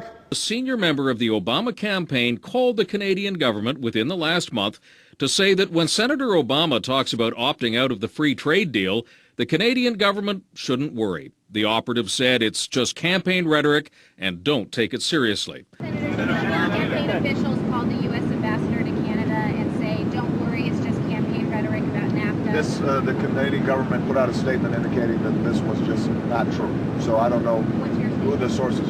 It wasn't true. Amid all of the denials, sources at the highest level of the Canadian government who first confirmed that a call was made, late this afternoon reconfirmed that a call was made. President Obama is promoting the creation of a North American Union and is attempting to expand NAFTA and GATT. President Obama is pushing nation-ending blanket amnesty for more than 20 million foreign aliens living illegally inside the United States. He's also overseeing the hijacking of health care by the federal government, which will nationalize more than 20% of the U.S. economy. And you want us to believe that a government that can't even run a cash for clunkers program is going to run 1/7 of our U.S. economy. No, sir. No. Obama is continuing the transfer of national sovereignty to unelected international bodies like the United Nations and World Trade Organization. And most important of all, under the cover of banking reform, Obama wants to hand dictatorial power over the United States economy to an offshore private banking cartel known as the Bank of the World. Richard, what happened to all those threats from France's president about storming out and about having a global regulator who was going to reach across borders and be able to deal with markets no matter what country they were in? They have opened up the idea of there being some form of other regulator across countries, and I think that's going to come back. So is this some sort of new world order, which Gordon Brown kind of alluded to? I think the new world order is emerging, and with it the foundations of a new and progressive era of international cooperation. The finance heads of the 20 industrialized nations met again in late September of 2009 at the G20 summit in Pittsburgh, Pennsylvania. At that meeting, ministers called for an end to the dollar as the world reserve currency. They also called for a strengthening of global governance and called for a new world order. While the bankers were busy carving up the world at the G20 summit, Barack Obama was in New York City at the United Nations because he's got a new job to chair the United Nations Security Council, the most powerful position in the world government body. President Obama does what no other U.S. president ever has. President Obama presided over the UN's most powerful body. That would be the Security Council. 6,191st meeting of the Security Council. For a couple of hours, you could say Mr. Obama was president of the world. It is the story of a world that understands that no difference or division is worth destroying all that we have built. In my own country, it has brought Democrats and Republican leaders together. Leaders like George Shultz, Bill Perry, Henry Kissinger, and Sam Nunn, who are with us here today. Barack Obama is the first president to hold two posts simultaneously. And there's a good reason for that. It's illegal. Article 1, Section 9 of the Constitution forbids any U.S. president from serving any foreign government or institution. He swears an oath to protect and defend the Constitution of the United States. But now Barack Obama has sworn allegiance to the global government and the United Nations that he heads up. Let that sink in real good. Barack Obama now heads the United Nations Security Council. You cannot serve two masters, and Obama isn't. He's selling out the last vestiges of sovereignty that this country had. This, ladies and gentlemen, is the destruction of our nation, and it's also high treason. Obama's lies are obvious and out in the open. He hides in plain sight. And from the moment he took office, his lies have only increased. Despite the fact that his ratings have dramatically dropped since Election Day, from the mid-80s to the low 40s, a large portion of Americans still gullibly hang on his every word. It is brilliant.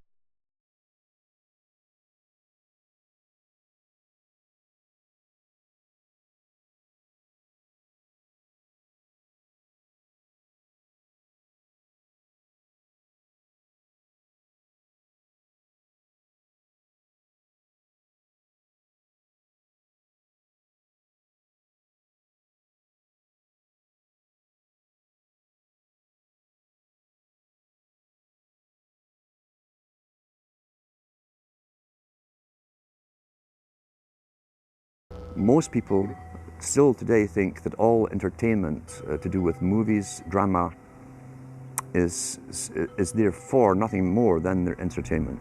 It never ever was that case. Of course, television can't perform such miracles as this, yet. But perhaps there's no harm wishing that it could. The greatest social messages are promoted through movies and drama, high drama, through the fixation of emotive sequences, emotional sequences, not logical, factual sequences, but pushing points across in an emotional way which register and fix in the mind. So emotional content is very, very important, rather than going through an actual discussion or an argument using logic and facts. There's no debate. And when you're being downloaded through fiction, your guard is down, the censor part of your brain is not in action. It isn't saying, yes, I agree with this, I disagree with that, as you would in a debate or a lecture. You're actually in an alpha state, being completely downloaded with new ideas. Throughout history, social engineers have refined techniques designed to control large populations. About 100 years ago, this big organization with many branches, they wanted to rule the world basically using Britain as a nucleus of a system, an embryo, which also was going to be joined with the US under the Anglo-American establishment, wrote about the kind of culture and the changes of culture over a 100-year period that they would actually design, implement and bring in. And H.G. Wells talked about it too. He talked about arenas. He says arenas could be put up across the world for sports, for instance. Now at that time, sports was something that children, school children were into. Adults became adults and got onto adult things.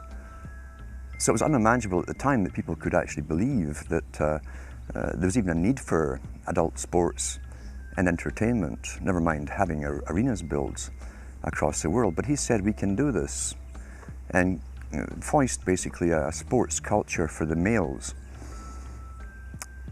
Using a tribal system, we're all tribal to an extent. That's why we even bother to vote for a tribal leader.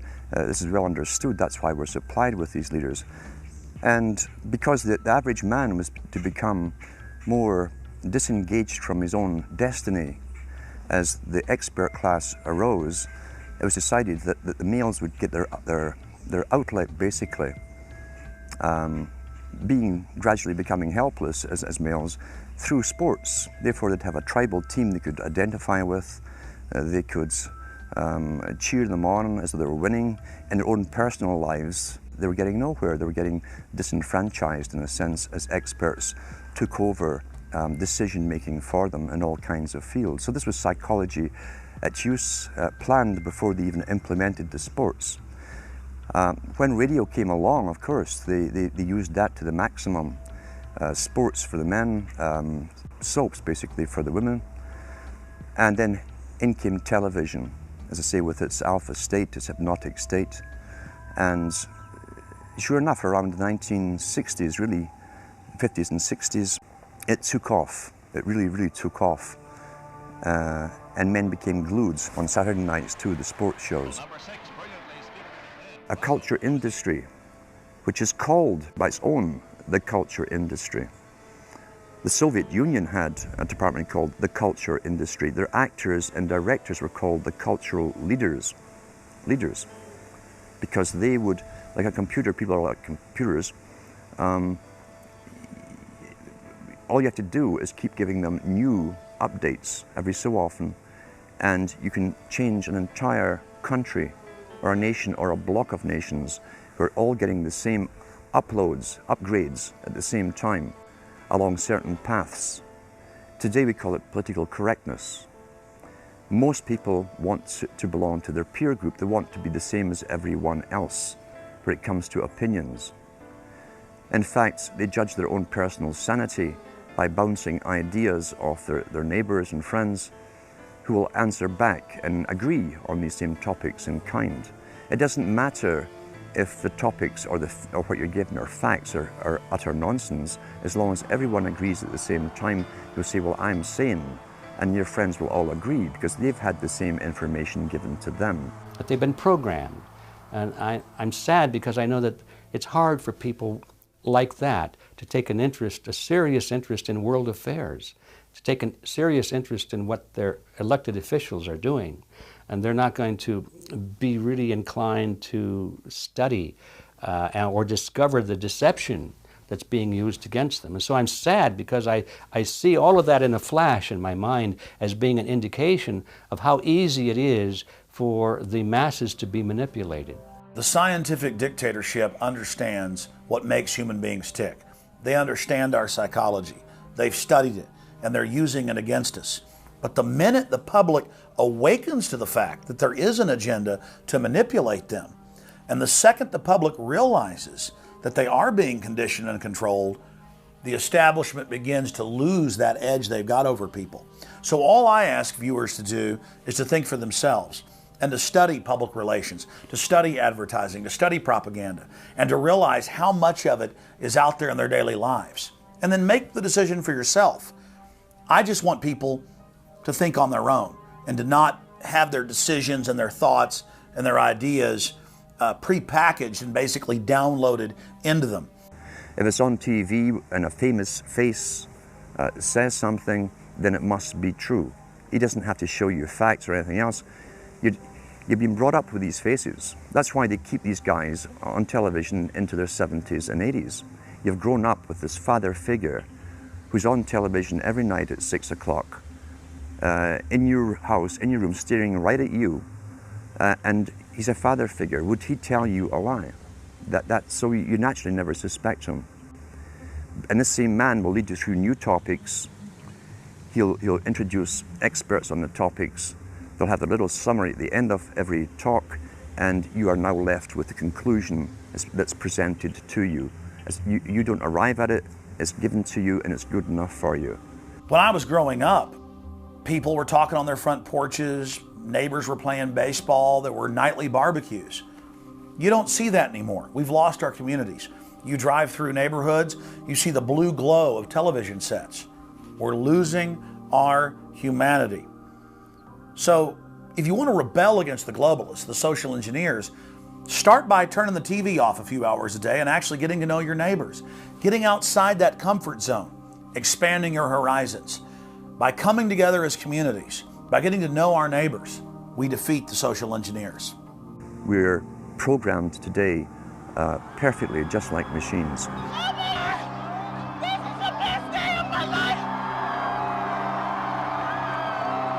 We tie this in with the Brzezinski. Brzezinski said in 2 Ages, now this guy was way up with the NSA. He's a master geopolitician. He admits he works in 20, 50-year periods to do with geopolitics in other countries. But he said himself, the public will shortly be unable to think or reason for themselves. He was meaning by the form of information that was given to them, the type, the formulas that were in use then in the 1970s. He says, eventually they'll be unable to think or reason for themselves. And eventually, he said, they will expect the media to do all their thinking and reasoning for them.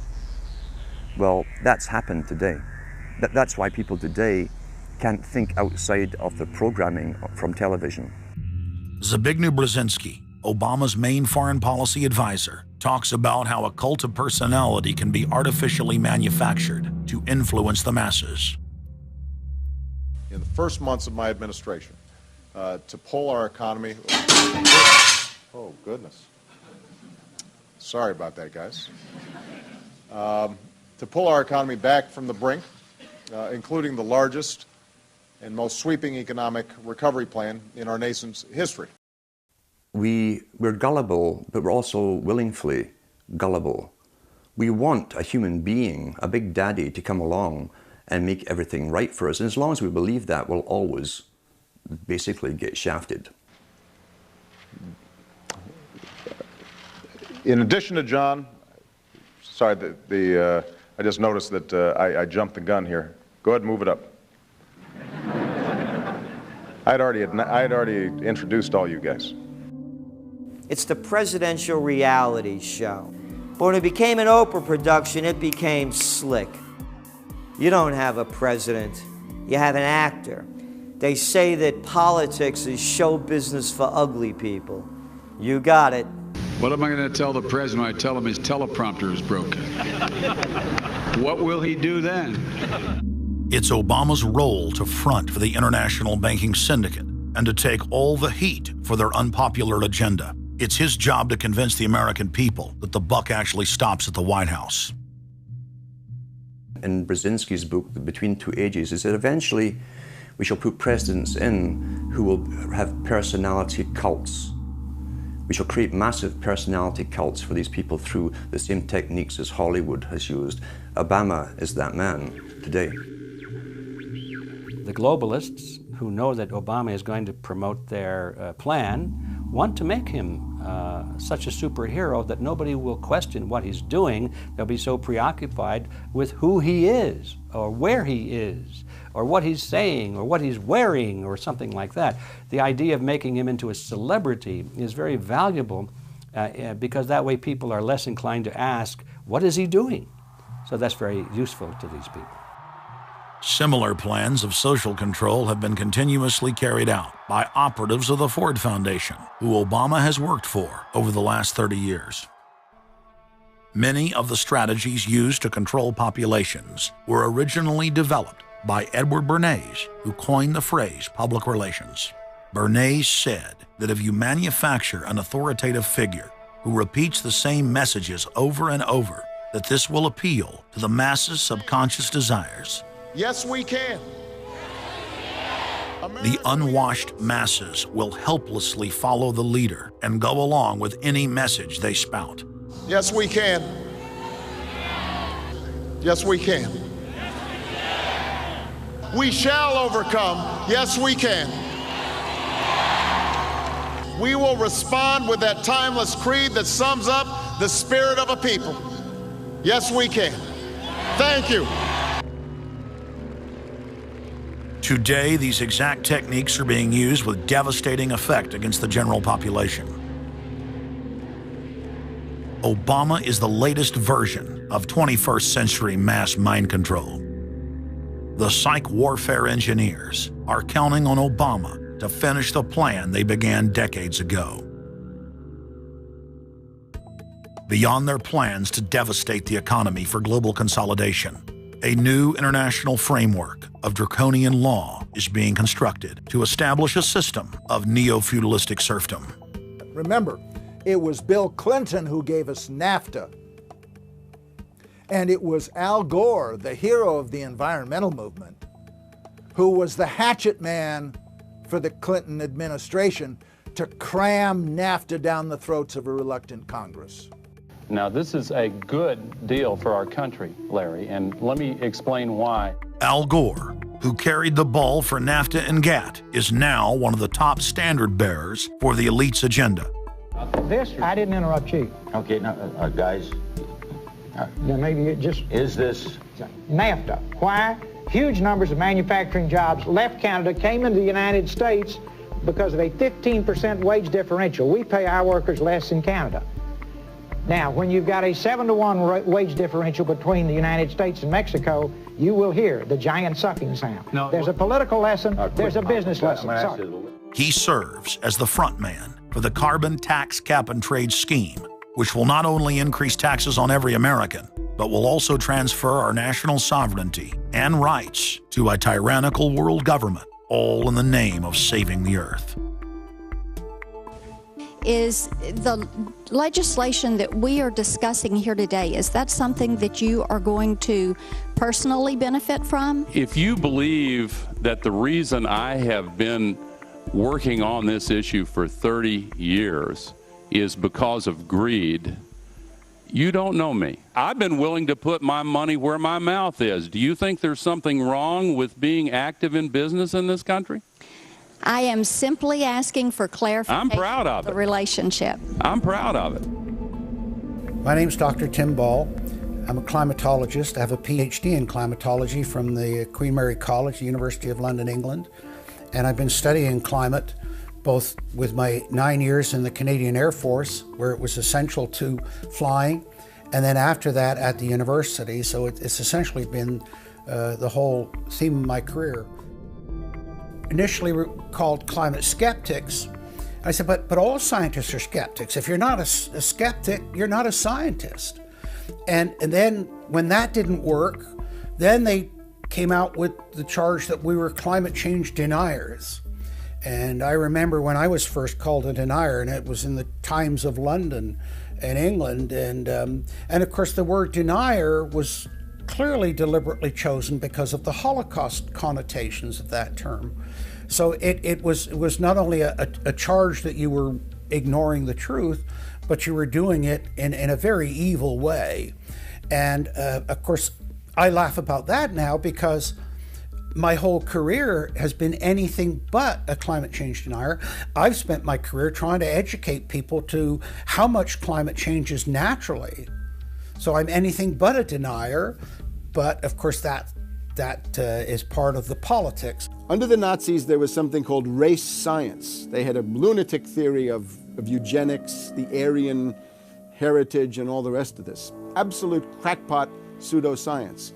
There was no empirical measure or empirical test for the validity of those theories. They simply asserted them, and if you were a professor who stood up to them, then the Gestapo would come and take you away. We are perilously close to such a situation right now. Any academic, any other figure standing up to say the global warming theory of Al Gore is a piece of crackpot nonsense is in danger. You'd be fired from a government job, and in many universities, your job would be in danger. And of course, it's also part of what's called ad hominem, that if you can't defeat the person's argument rationally, you start attacking the person. And we see that with these terms, and we see it with Al Gore calling them flat earthers. Congressman, you began by denying that there is a consensus on the science. There is a consensus on the science. Well, you mustn't have been listening to our testimony that we've had for the last few days with dozens of experts that have come in who have given completely different views. Well, I would encourage you to go back and look at the testimony this committee's heard. There are people who still believe that the moon landing was staged on a movie lot in Arizona. And neither of us are one of those. And I know you like giving those cute anecdotes. This is not a cutesy issue. We're talking about something that can export millions of jobs out of our economy, out of our country. Richard Lindzen, an MIT professor of atmospheric physics, said it many years ago when he said the consensus was reached before the research had even begun. And then scientists like myself that stood up and said, hold on a minute, I got problems with this. Oh, paid by the oil companies, don't trust that guy. What the international scientific community is saying is correct. There is no legitimate basis for denying it. Now, you hear the consensus argument. Well, the majority of scientists. What they're always talking about is, and originally the IPCC was about 3,600 scientists, it's now down to 2,500. That's the people they're talking about. But when you look at it, most of them are bureaucrats. They're not scientists at all. And very, very few of them are actual climate experts. Now, the consequences of that, and whether that's because of man-made CO2, I think are debatable. If CO2 is not causing the climate change, what is? What are the major driving factors? And so they're essentially the ones that are left out by the Intergovernmental Panel on Climate Change. It's unbelievable to me that they can come out and ignore the sun. I mean, everybody knows the sun goes in, it gets cool. You notice that, right? You have an eclipse, the temperature drops, and the birds start to get excited and so on. And when you look at the seasonal changes with the sun, how you can suggest that the sun is not a factor is really quite remarkable. Giving us false scientific information is not going to clean up our environment. Speaking with a lot of promises and innuendo is not going to help clean up our environment. The globalists have co-opted the environmental movement. There are a lot of real environmental problems we face, like genetic engineering, where they're splicing plants, animals, insects, you name it. Toxic waste dumping in the ocean. No one wants to breathe bad air or drink toxic water. But the global carbon tax has nothing to do with that. It's a tax literally on breathing. Go out on the street or talk to your friends, your neighbors. Ask them, hey, should we ban dihydrogen monoxide? It's bad for the environment. The average person will sign your petition calling for the banning of water. That's right, dihydrogen monoxide is water. It's the same thing with table salt, sodium chloride. And that's exactly what the establishment is doing with carbon dioxide. Ooh, dioxide. It has this scary sounding name. But the truth is, it's one of the 4 elements of life on this planet. Oxygen, carbon dioxide, water, and sunlight. And if the establishment can tax and list as a toxic waste one of those basic 4 building blocks of life, carbon dioxide, they can regulate and control every facet of our lives and shut down any businesses that aren't part of their New World Order. The idea that carbon is a pollutant is essentially a way of saying that humanity is a disease or a cancer that ought to be wiped out. Genocide. People have argued in this environmental coterie around Obama, around Holdren, the theoretician of de-development, who is now the science advisor of the White House, really the anti-science advisor. They've argued that babies are carbon monsters, carbon machines, and that every time you breathe out carbon dioxide, you're part of the pollution of the planet. This is an absolutely anti-human doctrine. They use the environmental movement to promote their real agenda, which is globalization and federalization and power. The advisor to Gordon Brown wants to exterminate 1/2 of the population of the British Isles. Now that's something Hitler might have tried to do, or Stalin. They didn't succeed. Will Gordon Brown do it? You can read this in the statements of these lunatics, radical environmentalists, fanatical Malthusians, tree huggers, whatever you want to call them. This is an ideology of genocide which can be documented exhaustively, ad nauseum, out of their own statements. When Gore said the science is settled, that raised red flags amongst the media and then also amongst a lot of other people that sort of knew that that wasn't true, other scientists, and started to look at it. And of course, the more they looked at it, the more they realized, no, science is never settled. What is coming down now is environmentalism is nothing but phony science. Nothing but phony science. And if we really believe in the environment, if we really believe in freedom, if we really believe in truth, we need to get some straight answers. Now, the Kyoto Agreement, of course, was reached in the city of Kyoto. And what was interesting was several things came out of that. But the first thing was that not all countries had to participate in Kyoto, but not all had to take action. Only the developed nations were required to reduce their level of CO2. The developing nations were excluded. Now, of course, at that time, China was, and in some ways you can argue it still is, a developing nation. So it wasn't required to meet any targets under Kyoto, nor was India. The U.S., of course, held out. And what's interesting is that the U.S. Senate voted 95-0 against the Kyoto Accord, even though Al Gore was the vice president at the time. And lucky for him, he didn't have to cast a deciding vote. But so it was 95-0 against it, because the U.S. Senate saw, no, this is a socialist distribution of wealth. This is going to cost jobs and economy, and so they scrapped it completely.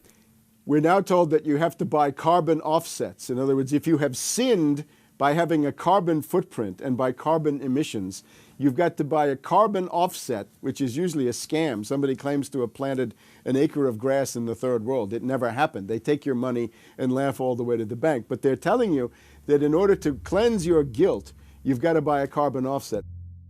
Talk about carbon polluters. You talk about them. It's my understanding that back in 1997, when you were vice president, Enron's CEO, Ken Lay, was involved in discussions with you at the White House about helping develop this type of policy, this trading scheme. And is that accurate? Is it inaccurate? It's been reported. I don't know, but I met with Ken Lay, as lots of people did, before anybody knew that he was a crook. Right, and clearly you can see why so many of us are concerned about this type of cap-and-trade energy tax that would be literally turning over this country's energy economy. I didn't know him well enough to call him Kenny Boy. Well, but you knew him well enough to help devise this trading scheme, and obviously we know what Enron and these big guys on Wall Street like Goldman Sachs, and I know you've got interest with Goldman Sachs. No. Well, that's been reported. Is that not accurate? No, I wish I did. With executives you're partnered in companies with executives from Goldman Sachs. Well, if you're not. Al Gore has got to be the greatest con artist in modern history. This guy claims he invented the internet, even though it's on record he's a liar, and he got away with it. He was the pitch man that successfully sold, as vice president, NAFTA and GATT, that's lowered the standard of living in the United States and Mexico and almost completely deindustrialized our country. Now he's saying you should pay him and his private company, set up by Enron, a carbon tax on breathing. Look, if you want to buy Al Gore's propaganda, go ahead. But before you do that, you should at least look into the claims he's making. There was a meeting in the White House in 1998 between Al Gore and Bill Clinton, Ken Lay, and Lord Brown. Okay, well, who were these people? Well, we know the president, the vice president. Ken Lay, of course, was the president of Enron. And Enron was a major, major player in the carbon credit, carbon trading. And in fact, stood to make an enormous amount of money out of it. And so it was part of I think, part of the collapse of Enron. And Lord Brown, of course, was the head of the largest oil company in the world. And they were looking to buy into this, as is happening now, where the energy companies are becoming the big promoters of, oh, we got to go green, we got to go to alternate energies and all of this this stuff. They saw a business opportunity and leapt onto it, and one that would make them look green again.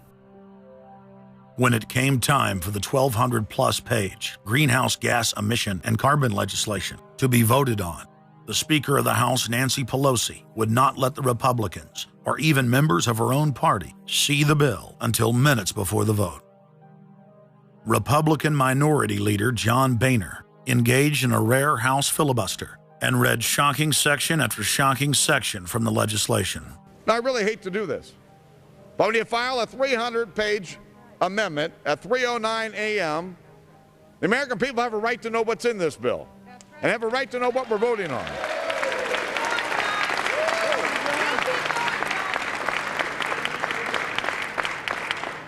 Page 48.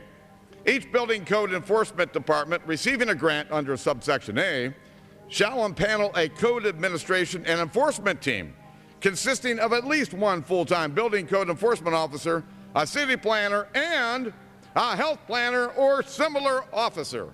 I can take you to Chickasaw, Mercer County in my district. They don't have one full-time person that works for the village, all right, not one.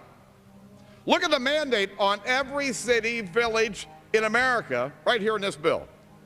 So that we're not only going to tell you what the codes are going to be, but we're going to tell you how many people you need to hire to enforce this. Page 41, determine any geographic area within the contiguous United States that lacks a federal power marketing agency. Because, you know, we can't move power around the country without a federal power marketing agency. We do it today, but now we have to have a new government agency to do this. All California housing standards are now going to be imposed on every American community. You don't have the right to have your own building standards in your community or in your state. Hell no, the federal government's going to tell you what they are. It quickly became clear why Pelosi and the Democratic leadership were desperate to keep the contents of the bill secret before the vote. Now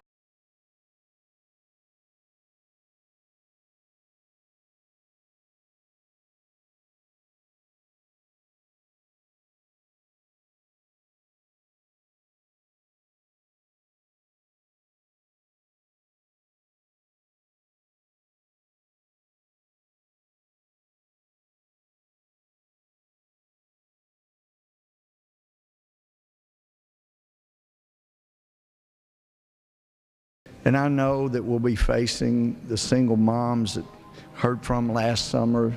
They can't afford the gasoline bill. They can't afford the propane.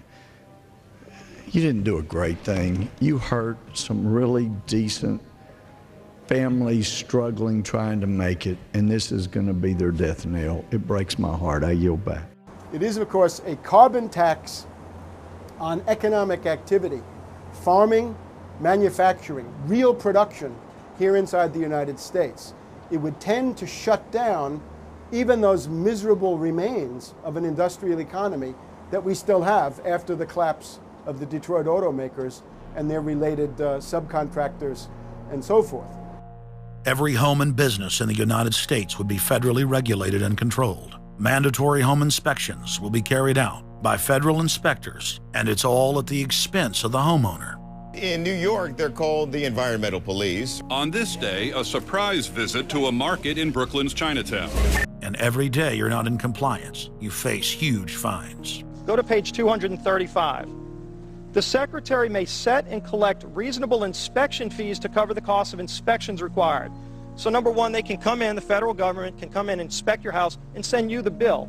And if they find that you're out of compliance with this new federal code, the Secretary shall assess a civil penalty for violations of this section. And then further, going to page 236, each day of unlawful occupancy shall be considered a separate violation. We're setting up a global warming Gestapo that can literally come in, and now this new term, unlawful occupancy. So now living in your home is considered unlawful under this bill. This is ludicrous. Worst of all, carbon czars in more than 35 federal agencies are given unlimited dictatorial power to tax all forms of carbon and carbon emissions. The Commissar Green Police openly brag that they will have the power to selectively enforce the new edicts on a case-by-case basis. It's funny because when I tell people what I do for a living, the first response usually is, "You're with the environmental police?" There is no environment in New York City. With this new power, the Green Mafia can take over the entire economy through selective enforcement.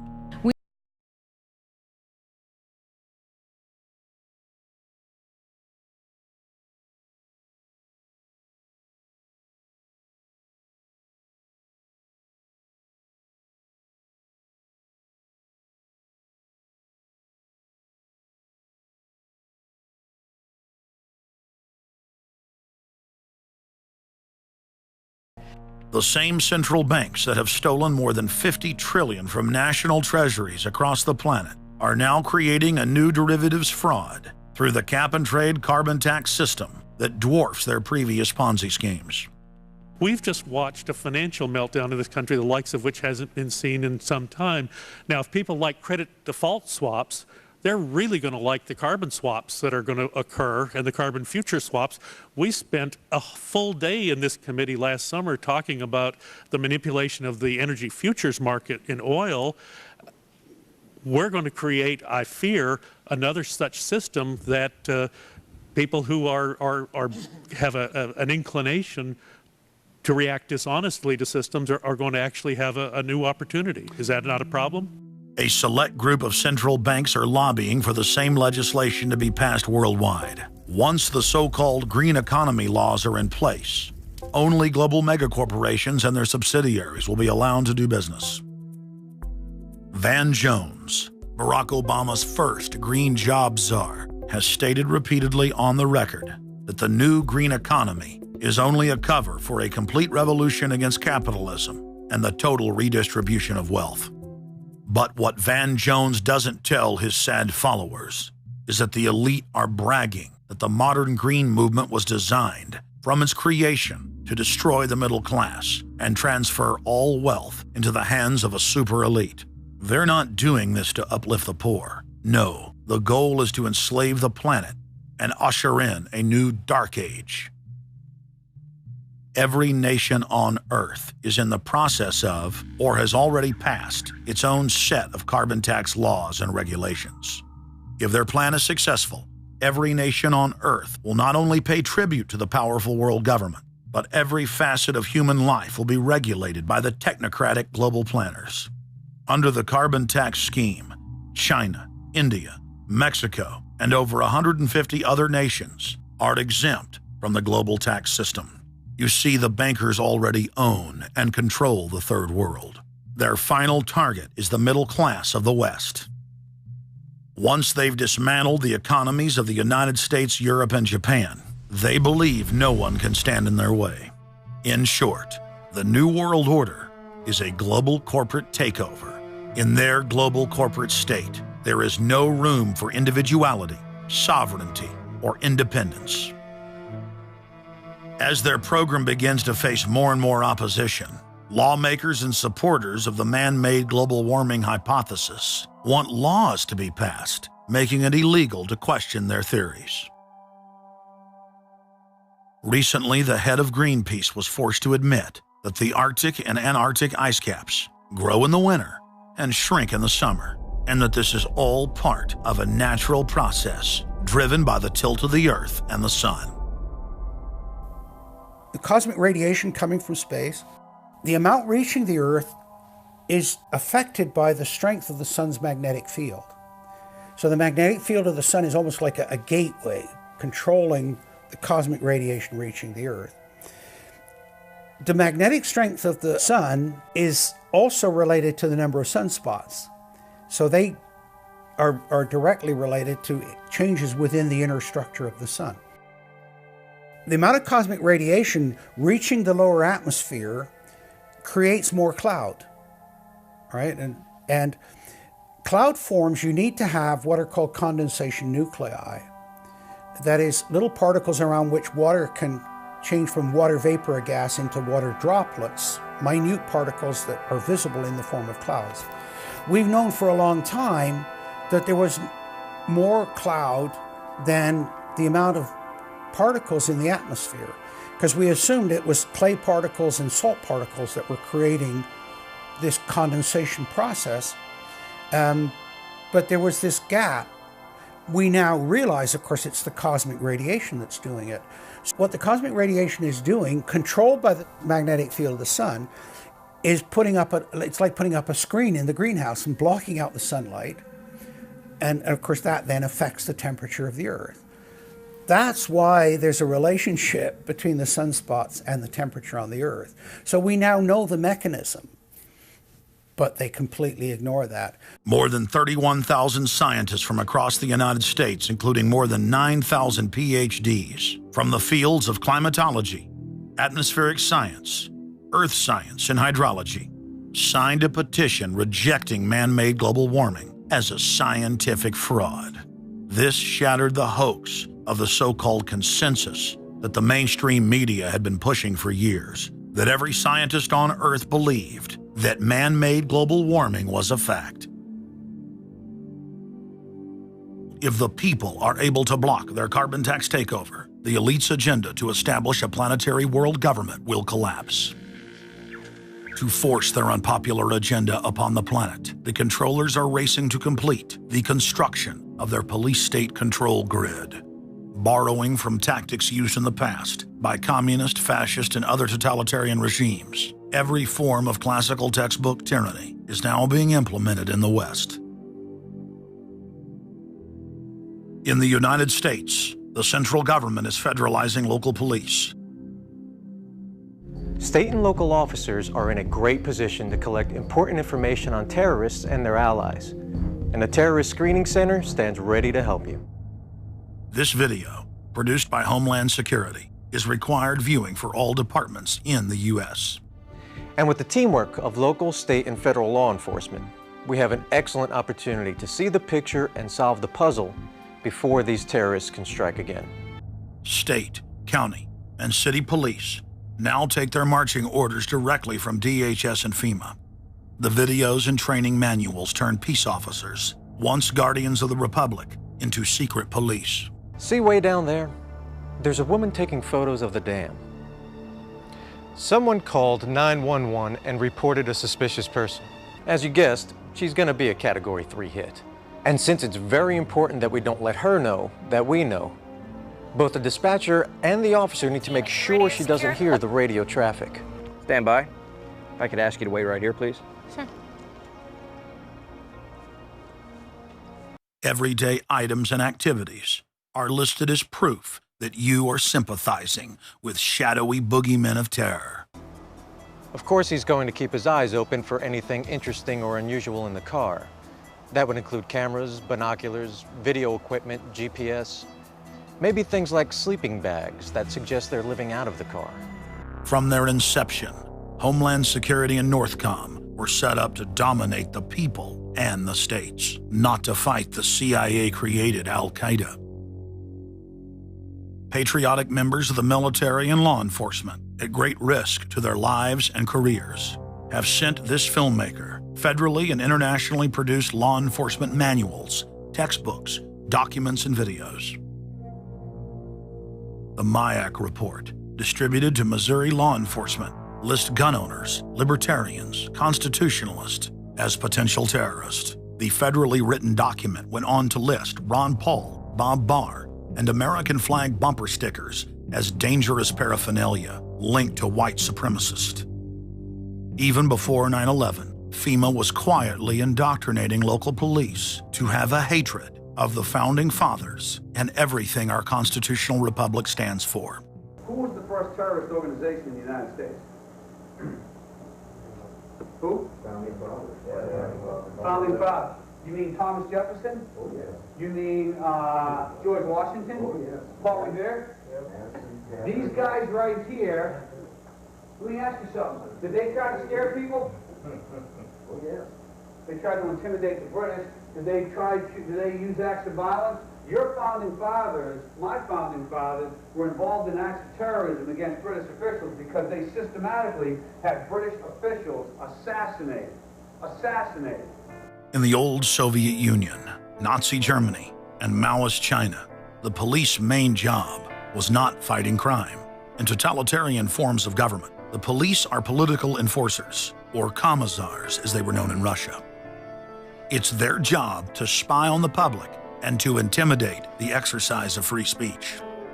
Once a climate of fear has been achieved, the public begins to self-censor, to shut down.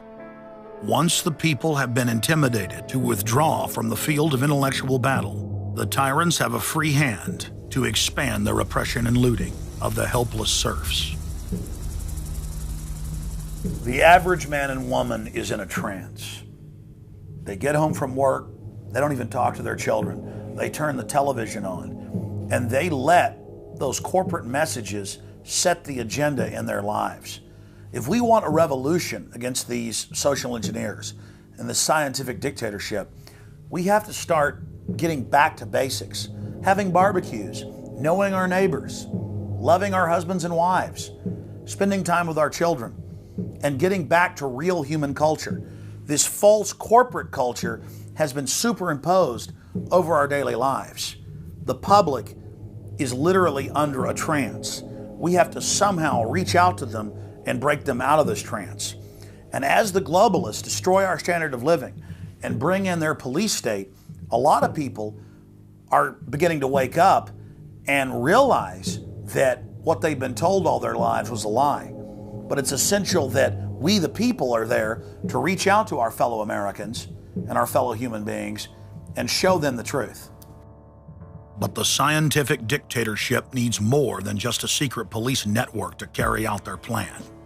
Citizen spies at every level of society have been recruited to keep their eyes and ears focused on everything their neighbors and co-workers are doing and saying. More than 50,000 private sector executives have been recruited by FEMA to secretly serve as deputy FBI informants under the InfraGard program. Now there are more than 75,000 preachers serving FEMA in the clergy response teams. Internal FEMA documents reveal that the majority of America's pastors now serve as agents of the shadow government. They are even instructed on how and what to preach. And as KSLA News 12 Jeff Farrell discovered, the clergy would help the government with potentially their biggest problem, us. From my cold, dead hands. Charlton Heston's famous declaration captures a truly American value, the overarching desire to protect our freedoms.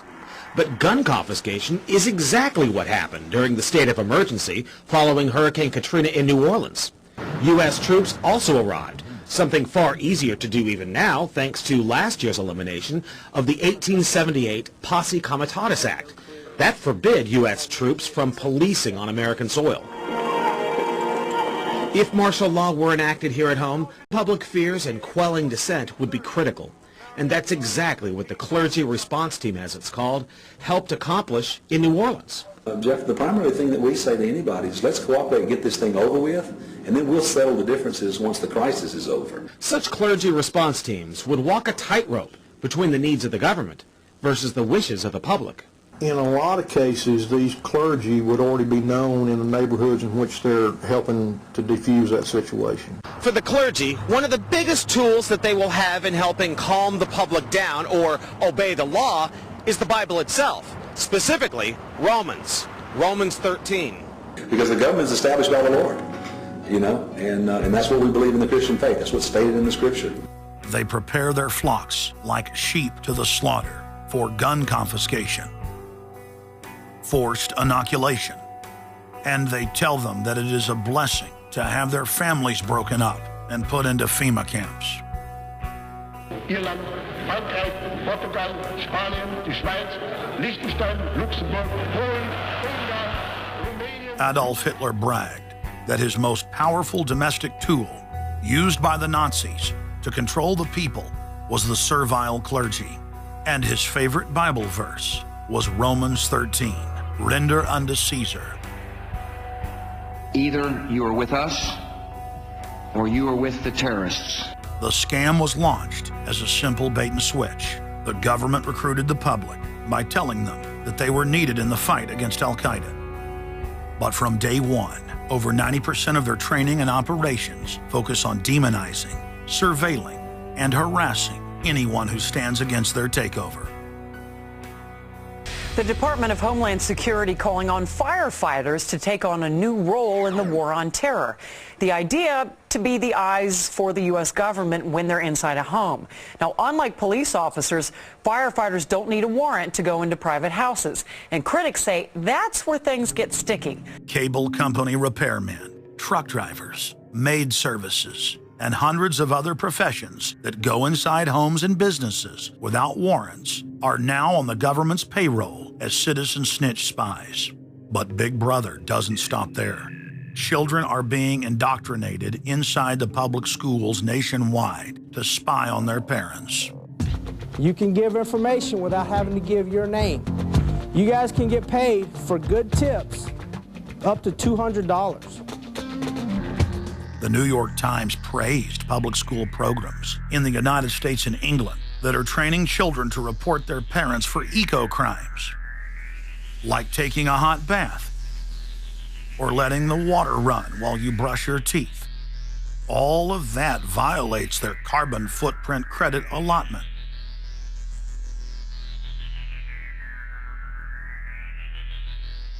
Check it out, check it out.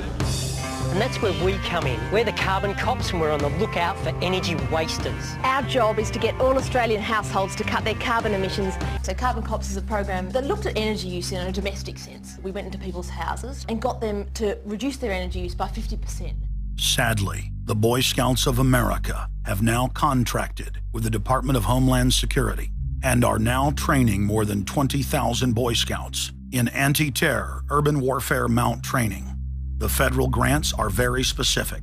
The Scouts are trained to carry out seek and destroy missions against disgruntled veterans of the U.S. Armed Forces. Good evening, everyone. Homeland Security is enlisting some unlikely new recruits to fight terrorism and help with other emergencies. The Girl Scouts. Girl Scouts across the country and here in East Tennessee are now taking part. 9-year-old Elise Murphy has already earned a lot of Girl Scout patches.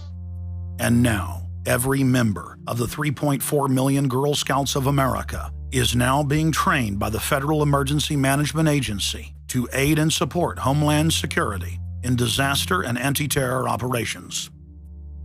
One of the things that if you talk to our generals, they are desperate for is a civilian counterpart to our military forces. Everybody somewhere between the ages of 18 and 25 will serve 3 months of basic training and understanding in a kind of civil defense. So is this compulsory then? Well, you have to, in a sense, it's a required of everybody, 18 to 25, 3 months, and at some point at that point you do it. Creating citizen armies in one way is, it's disgusting, because what you do is you get young kids and you can mold their minds easily. And we saw them chanting and crying, and they'll follow any leader, whether it's in a black shirt, a brown shirt, a red shirt, whatever the shirt might be. Another branch of Homeland Security, the Corporation for National and Community Service, is setting up literally hundreds of other private uniformed youth groups. The White House has introduced legislation to establish forced national service for all Americans between the ages of 16 and 64. In 2008, the North American Military Governorship, known as NORTHCOM, announced that they had deployed 4,000 regular Army troops inside the United States to deal with civil unrest because they knew that their offshore masters were about to rob the United States blind. In 2009, the Pentagon requested funding from Congress to deploy 379,000 military personnel in thousands of communities across the United States. And now, legislation has been introduced in Congress to expand a system of FEMA concentration camps across the United States under the National Emergency Centers Act, H.R. 645. The Republic is hanging by a thread. The last vestiges of our free system of government are being swept away. You know, you got time to watch baseball, you got time to watch football, you got time to entertain yourself, but I think a knowledgeable public we're losing, and we've got to get people back on track to paying attention, because if you don't pay attention to your government and what they're doing, you're going to pay some dire consequences for it. Unless we become active and become influential in the power centers of society, there's nothing we can do about it. Just knowing about it is not enough. And as long as we are given at election time an option between the Republican candidate or a Democrat candidate, both of whom have been selected by members of the Council on Foreign Relations and both of whom have the same general policies, that's not going to change anything either. So the real issue is, so what? And the answer is we've got to recapture control of the power centers of society. The people have a decision to make. Our nation has been seized in the jaws of a global corporate takeover. The Republic is passing into history. We're losing our freedoms. And it's up to every man, woman, and child in the United States to decide whether we're going to be fooled by the slick propaganda of the social engineers or whether we're going to restore the Republic. The values expressed by our founding fathers and the Declaration of Independence and other documents are very important to these times, and it's now our chance to manifest those documents. Now is the time for all good men to come to the aid of their country, because the country is being stolen from us in broad daylight. Not only stolen metaphorically, but financially as well. The numbers don't lie.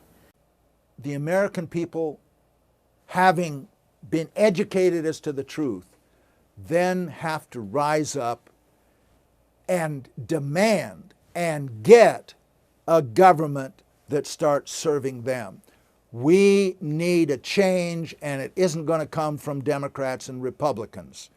It has to come from the American people. Dissension is the greatest form of patriotism, and I believe that.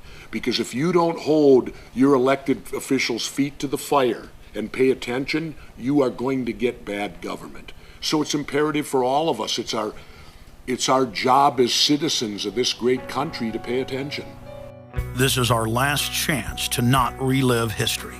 Hundreds of nations have fallen to tyranny in the last century alone. America is a prize coveted by the despotic megacorporations that now dominate our planet. If their world government is truly to rise, freedom and the republic for which it stands must fall. Now is the time for all good men and women to come to the aid of their country. One of the greatest events in history is taking place before our very eyes. For many generations into the future, our progeny will look back on this time as either a place where humanity rose to the challenge and made a stand against the forces of darkness, or as a time when the planet fell into the grip of a merciless high-tech tyranny.